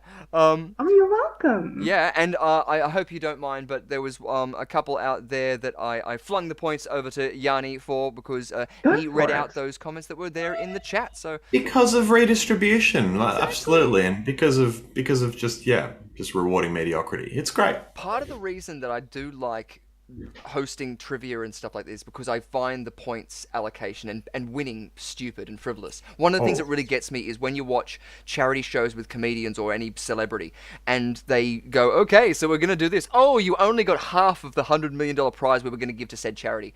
And I was like, why don't you just give them the whole money? We're still going to watch the show. It's not going to change it. Just, do that. So I was even just thinking when you mentioned that, I now want to do a round where we, like, for some reason, I would just go bang and it will flip your points. So now suddenly you have 34. Yeah, and you well, have 15. it'd be the real golden snitch of the whole show. It'll be like, oh, and here's the thing, and it just renders everything and all the efforts completely useless. I take it and So- I flip it on the head. I feel like that's like the last, like don't do that until Yeah. you're like, we're really out of ideas. So Yeah, that's it. We just thought, Oh, like, yeah. we I'll have take gimmicks all on- merit in the show and we just invert it. Yeah. Well, that's it. There was one, what was it? I think I wanted to do like the intro and just flip the whole thing upside down and say, like, for American viewers and do the whole, what was it? I think they did that as an intro for Young Einstein. Which, again, I mean- a classic. I love that film. I think I wrote in one of the other things a trivia question of which Australian film featured a cat pie. and I was trying to rack it over in my head because I only had so many characters to ask it, and I was saying, I think that's the right question to pose the answer of being Young Frankenstein. With Yahoo Serious. Have you guys remember that film? Young Einstein, he reminded me so much of Jim Carrey. Yes! Yeah. Physically totally. looking at him, he reminded me so much of Jim Carrey. Yeah! And speaking of, was it Movie World that they had I remember going and there was a Young Einstein thing at Movie World. Yeah, the Young Einstein house. And the thing where the water flows up and it's hill. Yeah. optical illusions. Yeah, like that. And it got that was replaced really by cool. Harry Potter's Diagon Alley. I remember I had And it. it's now an arcade. Oh, so that's where Dog Alley is. Yeah, well, that's where Diagon Alley was, and now they've replaced it with an arcade and Dodgem cars. Oh, Wait, so where are you supposed to so be? I'm about 2 steps back. Are you saying that Diagon Alley was in Movie World? Yeah. Yeah, the whole Harry Right. Potter get up. But then Ollivanders turned out it was real. Yeah, there was too many dark deals happening down the corner. And the government had to shut it down, Yeah. because... Where's Hagrid going off again, and why is he coming back with white powder on his nose? Yeah, it's All of flu my powder, friends, honestly. I remember being dragged into that when I was 16. It was my 16th birthday. They dragged me into it. I was the only one who had never read a Harry Potter book, never seen a Harry Potter movie. Wow. And everyone turned and looked at me, and I'm just like, What year was it, Brianna? 2002. Oh, but it's just a dangerous time to say I was 16 and they dragged me into it, and I thought that's not great. But It was a no, different I time. remember. Yeah, but I remember I think that was about the time it left enough time for all the people who'd spotted it early to be all like, "Oh, you're only just reading this now, are you?" Yeah. But it also left enough time for the whole world to catch up. Yeah, that's it. Well, I still haven't read it. Ah, Really? awesome! I kind of admire that. What was it? Well, then you must admire a lot about me because I haven't seen a lot of stuff. Well, I was gonna say, I thought you were gonna say you must admire you because you both haven't read them or seen any of the films, and I was gonna say, No. how? Just saying, if you're admiring ignorance, I'll take my share. We'll be sharing it around because what was it for any of the people who? But Rhiannon's ignorance is sort of like, oh, everyone knows this, but I've chosen to avoid it. Yeah. I was going to say, if anybody knows the implement that I was conducting in one of the pokers before, whose wand is this from the Harry Potter universe? I have no idea. I'm sorry, do I look like a nerd to you? No, well, that's it. I'm pretty sure we would have some people out there who would know Harry Potter. Voldemort's, isn't it? I think I remember that being in his hand. Whose? Voldemort's. Well, no, sorry. He who must not be named. He who must be not be named. Yes, absolutely. Well, I'm going to give you a point for that because you were correct. Yes. Yes, well, you shouldn't give me a point for knowing that someone who is a magician has gotten the evil one's wand. Well, I also have the Elder Wand, but I'm not allowed to show that. Oh, damn, I mentioned it on there. Obliviate!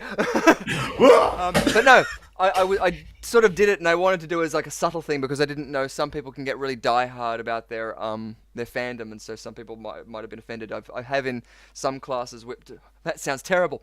I've taken out the wand to demonstrate something with it, and because it's been that wand, that people have gotten wary. You know, so now of you as like someone who has wands they shouldn't have, or well, because I'm holding this in one hand and my penis in the other. Well, it's important to give us the context, otherwise we can't really always important interpret context. what we're hearing. Yeah, it would have been worse if it was in their hands. Beautiful. So We're just not going down there. Segue. Wait, that's not what you meant when you said the Elder Wand. Like I'm just checking because you know it's it requires. I have the Elder Wand in a box. It's very different. Oh, Lordy. No, let's stop with that. There's so many segues and all of them are blue. Yeah, this is there's for, like, a lot of after movies. show. What's in the box? What's in the box? Yeah, well, we'll have an episode where we have shots and we're allowed to make these sort of references. But anyway, QUIZarenaLIVE after dark.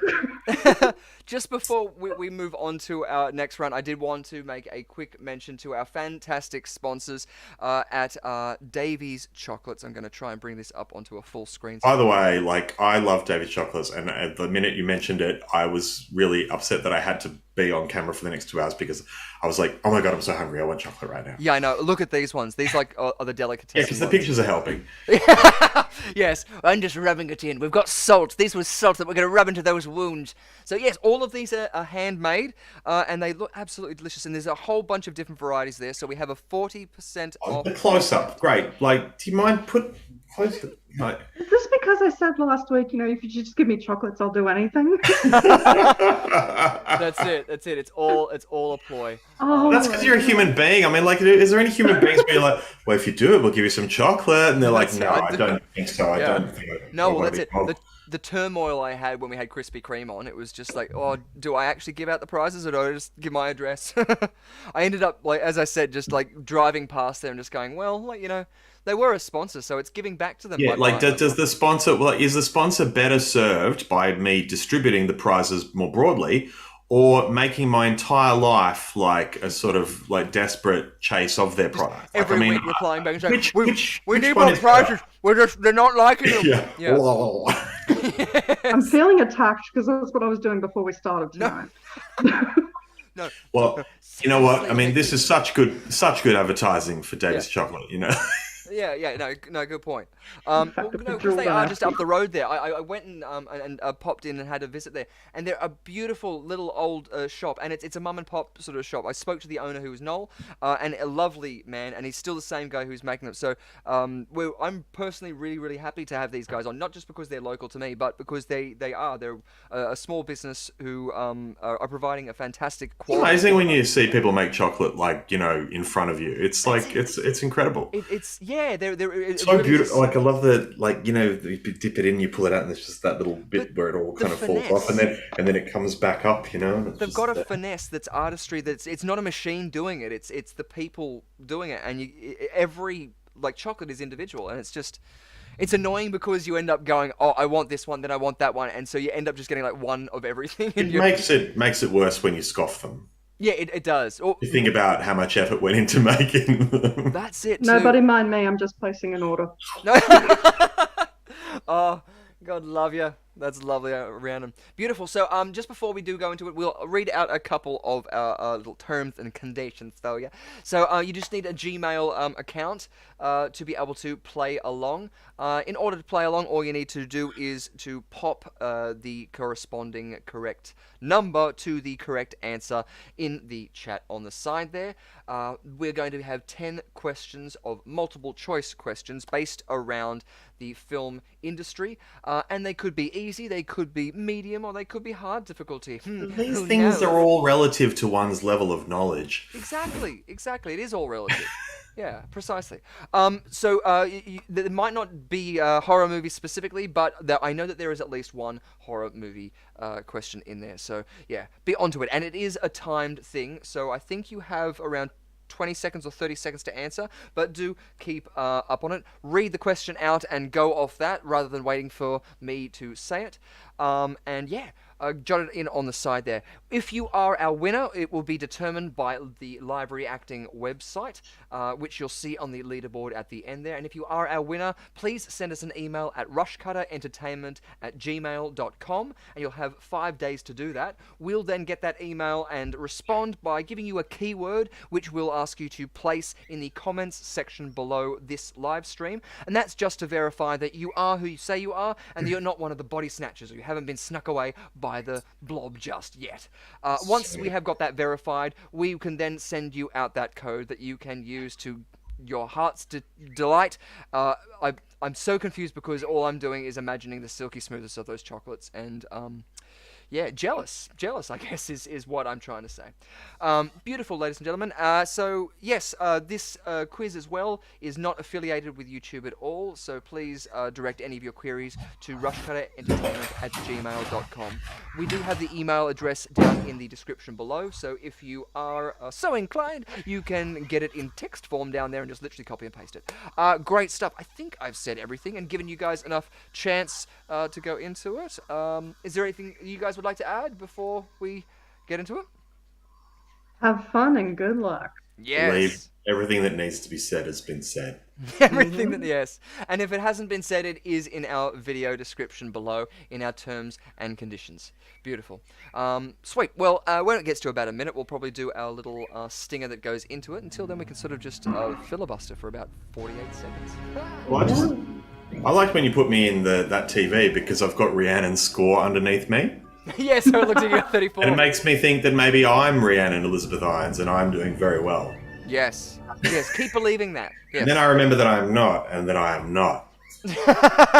Well, this is another chance that you can make up those points. 2 listen. points on for correct answers. Or I think I do 1 point on for correct answer, 1 point off for incorrect answer. So, yeah. Yeah. So but- Ooh, we don't be have shy. thunder. Storm has Wow, arrived. there's big thunderstorms outside the window here. I don't know if anyone can see. Yeah, Hopefully I've got we them won't- happening here too. Yeah, hopefully... it Really? won't cut out. Wow. At the same time? Yeah. Different sides of the country? Well, there you go. It's a No, big same storm. side of the country. Just I'm a little. I think we more. ring James Randi and ask for our money. Yeah, that's it. The $100,000. Beautiful stuff, ladies and gentlemen. So we're just about to go into it. We wish you all good luck at our Quiz Arena live tournament.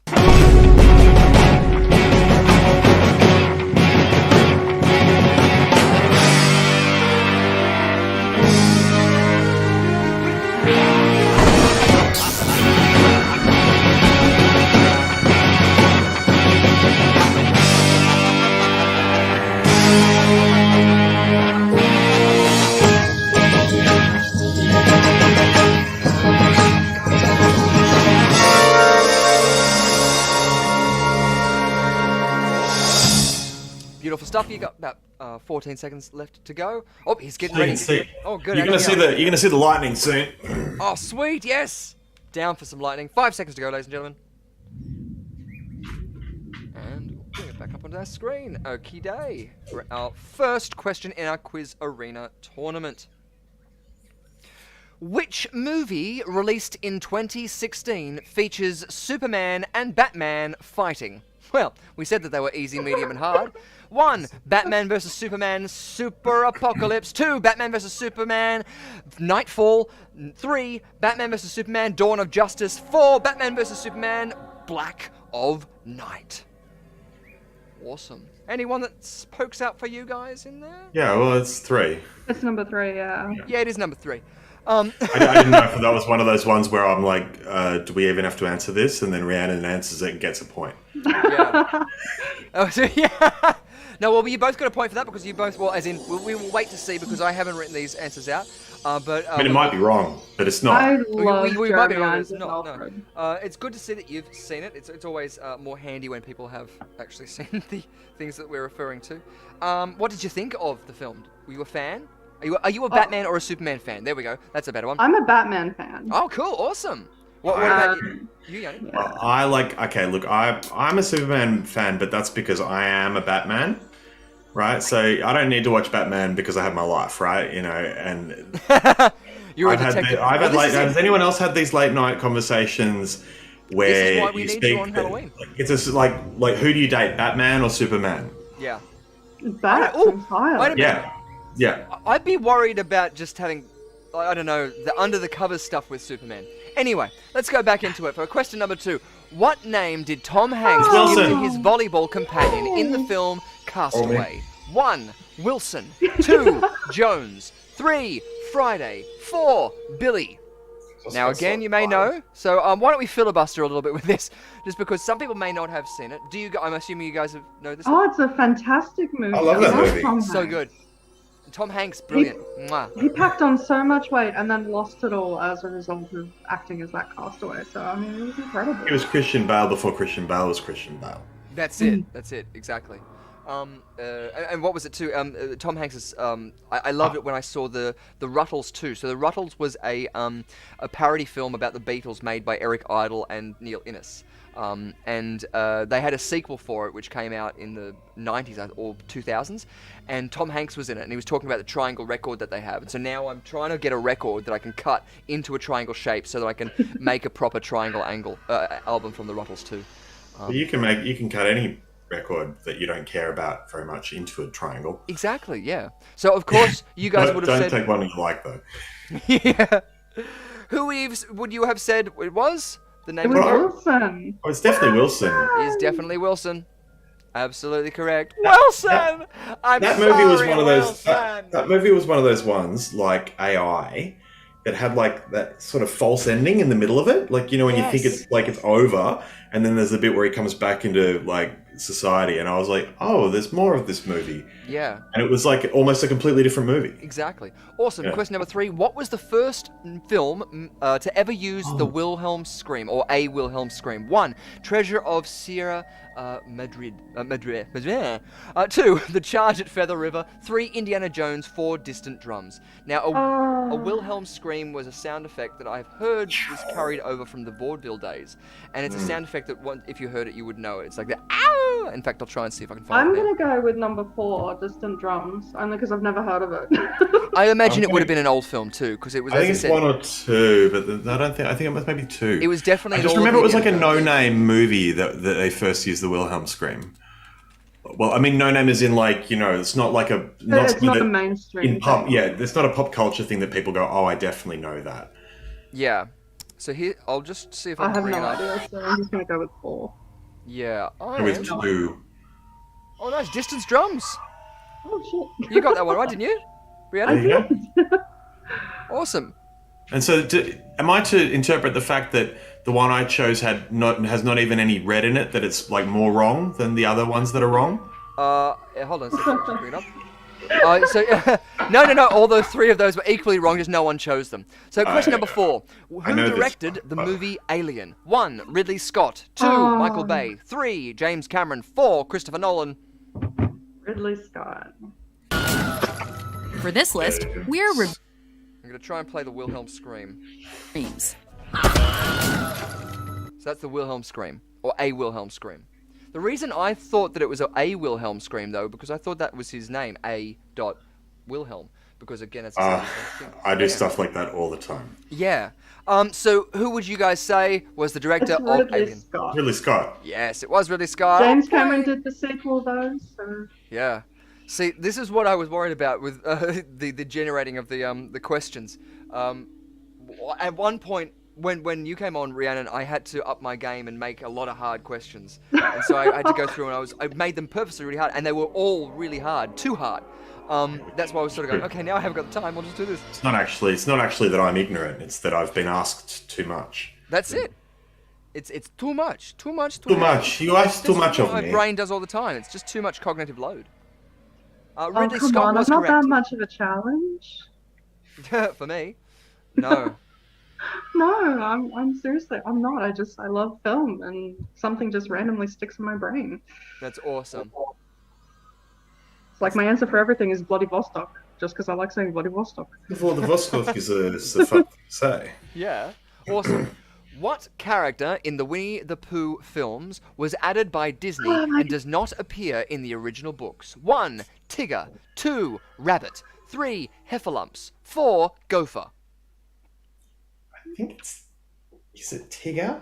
Yeah, I think it's Tigger because Tigger didn't Tigger, appear because in the when you actually original. you look at him and you're like, he's a little bit too bouncy to be born of the mind of A.A. Milne. It's like he lacks the requisite melancholy, but I guess that's kind of the point. Yeah. Is that right? For some reason, I'm going to say Rabbit for some reason. No, Rabbit was in the original. Well, he was in the original movie, which was also done by A.A. Milne. So Tigger wasn't. Tigger became a later introduced character. Okay. Yeah, did you know that a Latin version of one of the A.A. Milne books was in the New York Times bestseller list for about 20 weeks? Really? Oh. Wow. Is that true? I just like Heffalumps and Woozles. They were always fun. Yeah. I'm thinking Heffalumps and I'm thinking Sesame Street, though. Hufflepuffus. That's Snuffleupagus. Yeah, Snuffleupagus. That's Mr. Oh, it was Snuffleupagus, Gopher. which I remember watching Sesame Street when it was early enough for him to have been Big Bird's imaginary friend before they decided that they were going to stop having imaginary friends because of their potential use of like keeping secrets, and they didn't want to teach kids like that when someone says it's just a secret between you and me, that they do that, like, which is kind of crazy. Like that happened in front of my face when I was a child. Yeah. And of course, I had no idea about that. I just was like, oh, at some point everyone found out about Snuffy. Yeah. Yeah. Also, we've got question number 6 now. Who provided a majority of the songs and lyrics for Spirit, Stallion of the Cimarron? 1, Smash Mouth. 2, Oasis. 3, Bryan Adams. 4, Air Supply. Holy crap. By the way, the previous answer for that was Gopher. Yeah. So- I thought it was good. Sounds Taking like points off. it sounds like Bryan Adams, but I don't know. Spirit, so obviously the Wait, one about Spirit's the horses. animated. Yeah. It's an animated movie. Yeah. isn't it? I never saw it, but I saw the poster a lot. Yeah. I'm gonna go But I with mean, if you're going to get one, okay, you're going to get one artist to do the score and the soundtrack, right? Smash Mouth? Nice. No, You're going to say Smash I Mouth? definitely think so. Brian Adams. And Rhiannon, you're going to say... Brian Adams. So you're going to say Brian Adams? Cool. I'm going to go with Brian Adams. It just feels like, you know. Yeah. Oh, nice. He seems like the most logical answer anyway. Yeah. I couldn't imagine Oasis that early on kind of going, yeah, sure, we'll do it. Yeah. Well, that's... I imagine felt Oasis now saying that. Well, Yeah. but you know, like, there's a time when enough other people do it that it stops being like a weird thing to do, and people are like, oh yeah, sure, I'll take $1 million to score your movie. That's And then a whole bunch of people who were pioneers don't get to do it anymore. Yeah. In the Friday the 13th series, what is Jason's mother's first name? 1. Pamela. 2. Mary. 3. Christine. 4. Angeline. Or Angeline? Yeah, Angeline. That'll do. Pamela. I think it's Christine. No, it's Pamela. It's Pamela, but that's probably why I think it's Christine, because I have no knowledge on the matter, and Pamela is the correct answer. Yeah. So, I mean, We've seen her it really makes a lot of tombstone in sense. Part 4. What was it? I was going to say as well, for people who have been watching the episodes as well, you may know this. You may not even need to see the films to have known this, because you would have gotten it in these. Actually, I think this is also one of the questions that's mentioned in Scream too, as well, as in Scream 1. Who was the killer in Friday? Oh, the 13th? yeah, that's Jason, right. Jason. Yeah. God. This is the one that Yes, Drew it Barrymore was. gets wrong. The I saw third that one. movie 20 goddamn times, and then you should know it's Jason's mother, Mrs. Voorhees. Just also speaking about sound, in that scene when he gets gutted, we hear the first thing. That's heard. You see his head like sort of go back. But because we heard that, like, when I saw that as a younger person, that really stuck with me because it was, again, not showing you, but, again, using other senses. It was brilliant. Pamela was correct. Everybody got that right. Nicely done. And points! Well, at least 2 of the round Elizabethines. Betsy Palmer did such a great job. Yeah. Which 90s comedy cult classic features cameo appearances from Meatloaf, Alice Cooper, and Chris Farley? 1. Wayne's World. 2. Dumb and Dumber. 3. Bill and Ted's Excellent Adventure. Or 4. Austin Powers, International Man of Mystery. Anyone was here last week, they would remember this one. I was Well, about to anyone say. was around in the 90s would remember this one. Yeah. Mhm. We are not worthy. Well, if they're worthy, they would remember it. But if not, but listen, I mean, I don't know if you know, but Milwaukee is actually named after the local Indians of the area. Yeah, you get points. You get points. Because that was funny. Oh, I do remember that, because I remember also being young enough to not really be able to contextualize Alice Cooper as, like, just a normal dude, like, who was Yeah. not... And I remember seeing that and having that moment of, like, oh, wow, like, you know. It was so surreal too because I imagined him like the whole Ozzy Osbourne, like, you know, as in, like, he's gonna be hardcore. So to see him being articulate and then We had to find 200 brown M&Ms to fill a brandy glass, or Ozzy wouldn't go on stage that night. Yeah, another point. I had to beat him to death with his own shoe. I was gonna say as well the Chris Farley moment in this. Oh, I love as well. that. You know. Yeah. You dudes are great. And apparently that was like a last minute thing that he was at least in the report that I heard he was just sort of like called in and they did it in a couple of hours. The next question. In the movie V for Vendetta, what is the date that the masked vigilante V urges people to remember? 1. September 5th. 2. November 6th. 3. November 5th. 4. November 4th. But isn't this quite appropriate that you went off from the Chris Farley thing, and literally the thing that he says in Wayne's World 2, I think, is exactly what V says, which is like, I'm going to pick a fight. I'm going to go pick a fight. Yeah, I'm going with number 3, November 5th. November the 5th. Is the remember the 5th of... I haven't actually seen this movie. It's been on Really? it's been Oh, on good the lord. watch list for I like. kind of really like Well, it. can I just take the opportunity to lord something over you, because it has been sorely absent in the lead up to this point. But Rhiannon, what Yes! is going on? What is going While on? you're You've not watching seen that, V for I'm Vendetta, have you watching Disney. Yeah. Yeah, but it's Stan Lee.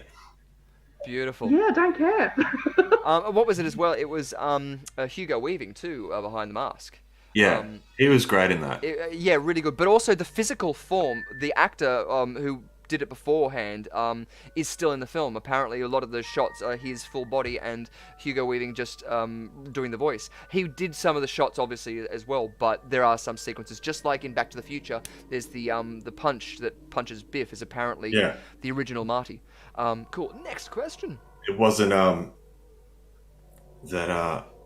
well, it wasn't Marty. It's George McFly anyway. But Hold on a sec. About how much money did it cost for Tommy Wiseau to make his masterpiece, The Room, in 2003? 1, $6 million. 2, $20,000. 3, $10 million. Or 4, $1 million. 20,000.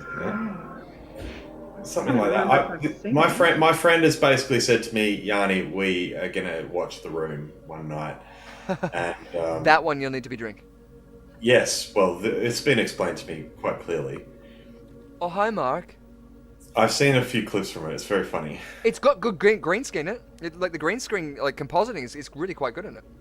I'm just gonna go with 1. The thing that pushed me over to like where this was most likely was the fact that he filmed everything on film camera and on digital camera at the same time. He had 2 cameras shooting at the same time. So the cost, if you know anything about the cost of film, it was astronomical. So it was $6 million. I thought it was around 4 when I was thinking about it before. But what did you say, Iridiana? I did say 1. I thought that was most plausible. I didn't think that they'd spend 10. And I knew it was over 2. And I've gone it completely. And I've gone the other way, which is ridiculous because why is a movie a complete lemon unless it costs far too much to make? So basically, my theory was that they were very thrifty but ineffectual filmmakers, like and thus spawned a cultural classic. Like exactly, what's going on? Rhiannon's gotten in my head. Like she's basically one too many hits from a snake. Yeah, yes. Beautiful, awesome. Well, we've got our 4 winners up there. We've got Phil Robinson, who came first. Congratulations, with 7 correct answers. In second place, we've got Darren from the Dark Woodhouse Gallery with 6 correct answers. Coming in third, we have Miffed Max with 6 correct answers. And coming in fourth, we have K9 with 4 correct answers. Congratulations, guys. Beautiful stuff. Well, Phil, send us an email at rushcutterentertainment@gmail.com and we'll send you the little keyword that you can put underneath the video here, and then we'll be able to send you out that voucher so that you can get that amazing, bounteous, finest chocolates in Sydney right in your gob. Nom, nom, nom, nom, nom, nom. Beautiful stuff, and good work, guys, out there as well. Everyone who was commenting on there, letting us know all those things. It was a perfect thing that you got in there, and congratulations. Yanni as well on 19 points, and Rhiannon Elizabeth Irons on 37. So only slightly less than double my score, but I feel I've done well to keep it within the bounds of 200%. Yes. No, still 19 points. I mean, if you've watched any of the previous episodes, I mean, some people have not even gotten close to that. Like, you know, absolutely, so, and I mean, and it's a real testament to your generosity as host. Man, I need to be more of an arsehole and work out a way of trying to take more points off. It's that the Sean McAuliffe in me that's trying to both be it only encourages me. Prickish. As it would be. Beautiful, but congratulations, Rhiannon Elizabeth Irons, with well done, Rhiannon. Points. Yeah. It's a pleasure to see it close up. Yeah, that's it. And you're earning that title. You've definitely earned that crown. So we have... You're the Ken Jennings of this game. Yes. From what I guess will be Season 1 of the Quiz Arena Live, we have found our Quiz Arena champion. Congratulations, Rhiannon Elizabeth Irons. Well, you chose a good night to have me. I mean, it's storming. It's your 13th episode. 13 is my lucky number. Yes. And again... It was an absolute pleasure to be slaughtered. Yeah. Well, I was going to say, you did mention that before that 13 is unlucky for some. For some people, it is the lucky number. But one of the people was Winchester House, which I've mentioned a couple of times. She actually found it to be something that she had to put into all of her rooms. She had a thing with spider webs as well, so she used to have 13 panes in like every window and every glass that she had. So yes, I have a very different sort of affiliation with 13. I know that a lot of places, like hotels, still avoid a 13th Yeah, in Asia, there's no 13th floor that goes from 12 to 14. It's one of those things that you see for the first time, and it's really kind of, it's very quirky. It's very unique. Well, I was born on the 13th, so I think it was pretty much. Of the 13th month as well. Wow, no wonder. Yeah, I was born in Smarch. Smarch. Smarch. Do not touch Willie. Yeah. Good advice. Beautiful. But yes, like it's so good to have you on there. Like your expertise is amazing. And Yanni, thank you so much for coming on board. I mean, you've been an absolute pleasure. I mean, I've had a lot of fun, and I'm sure Rhiannon would add to that and concur. I do. Yanni, you were amazing to have. Yeah. No, well, thank you very much. Like, it's been an absolute pleasure to be here.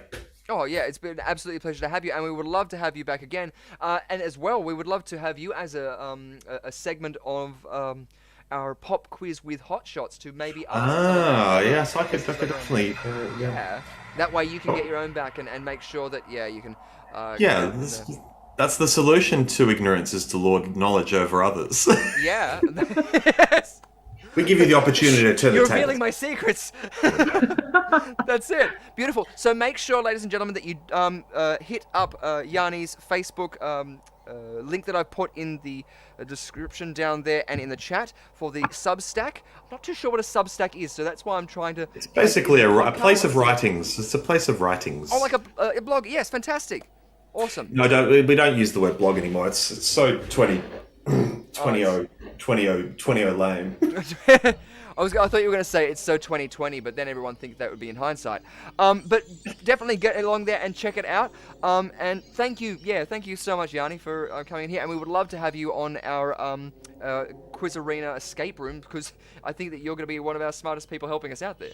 Listen, we're gonna all be in a lot of places together in the future, and I'm looking forward to it. We will be, yes, as the future ticks over every second. Well, thank you so much, and thank you again, Rhiannon Elizabeth Irons, and everybody else out there at home. All hail the Queen! Yes, all hail the Queen! Beautiful stuff. Well, if there's anything else that you would like to add just before we run away, feel free to do it now. No, but I do want to say thank you very much to my buddy over in Missouri there, Darren, for coming in and playing tonight. Yes. I was. It's like 3 o'clock in the morning for him right now. So. Wow. Whoa, take. Amazing. You need some energy drinks as well.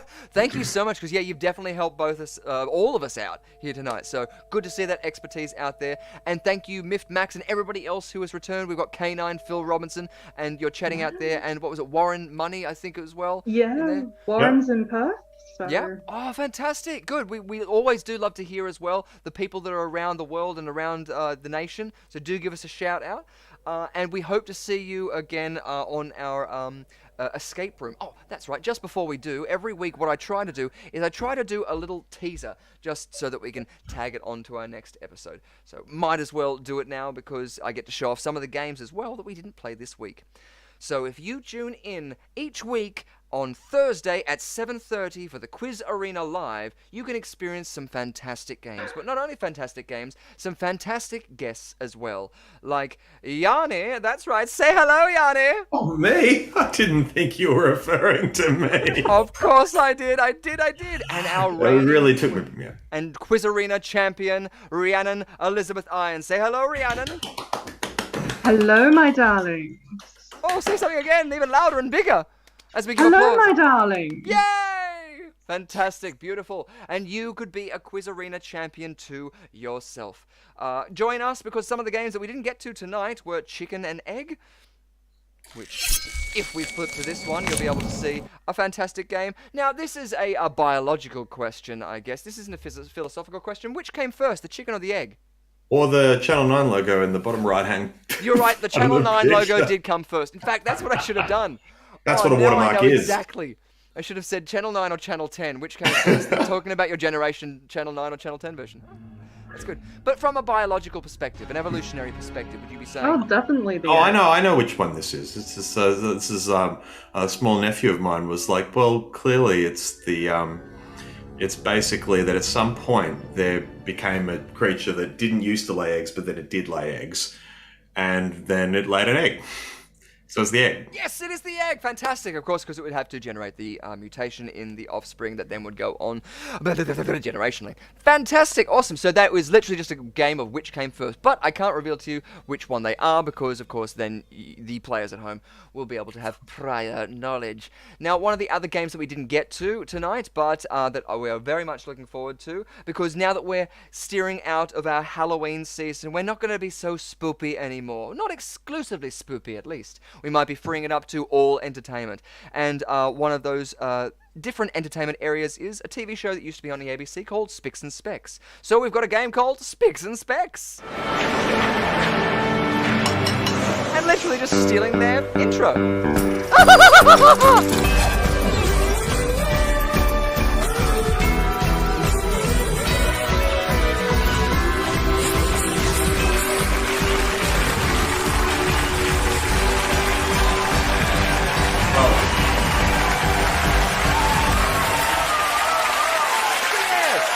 Fantastic game of Spicks and Specks. Actually, you know what you should call? You know what you should call your version of it? What? You could call it "Never Mind the Buzzcocks." Oh, that's a great. No one's had a Good, TV isn't show it? like that ever. You could do that. Yeah, and then we can market it in England as well. I like it. I'm hoping somebody. I guess what I'm saying is, don't apologize and say, "Oh, I'm so sorry for ripping off Spicks and Specks." There's like literally no such thing No. as ripping off Spicks and Specks because it is literally Yeah, I'm It's a mainly very just borrowed doing it format. for legal reasons. Yeah, true, beautiful. really. But of course, the other game that was mentioned up there, that's right, Phil Robinson knows just how to I was gonna say tweak my nipple, but that's not the right sort of thing. But still, it's tweaked, and he said, "Chrono Loco."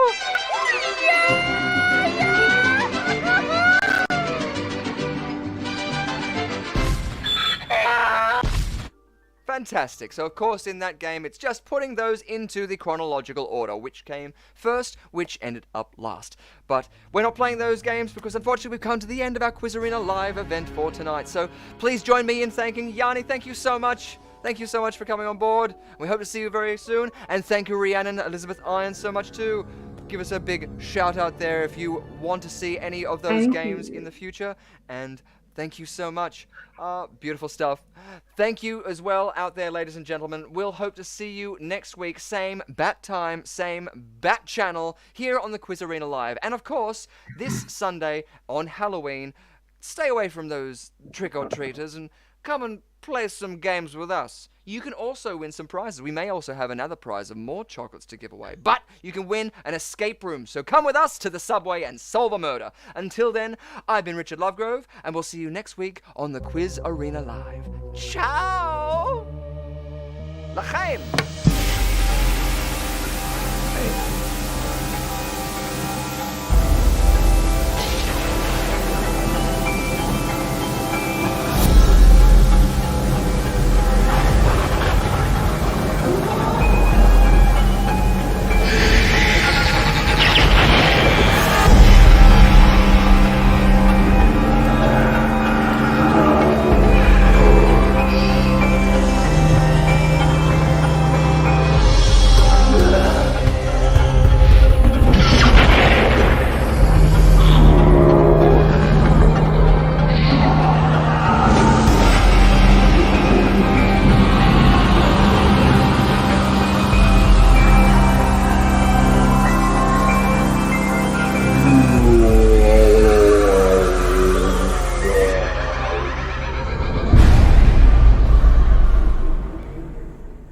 Excellent Foley work. I love it. Absolutely love it. I swear to God, I have that soundtrack.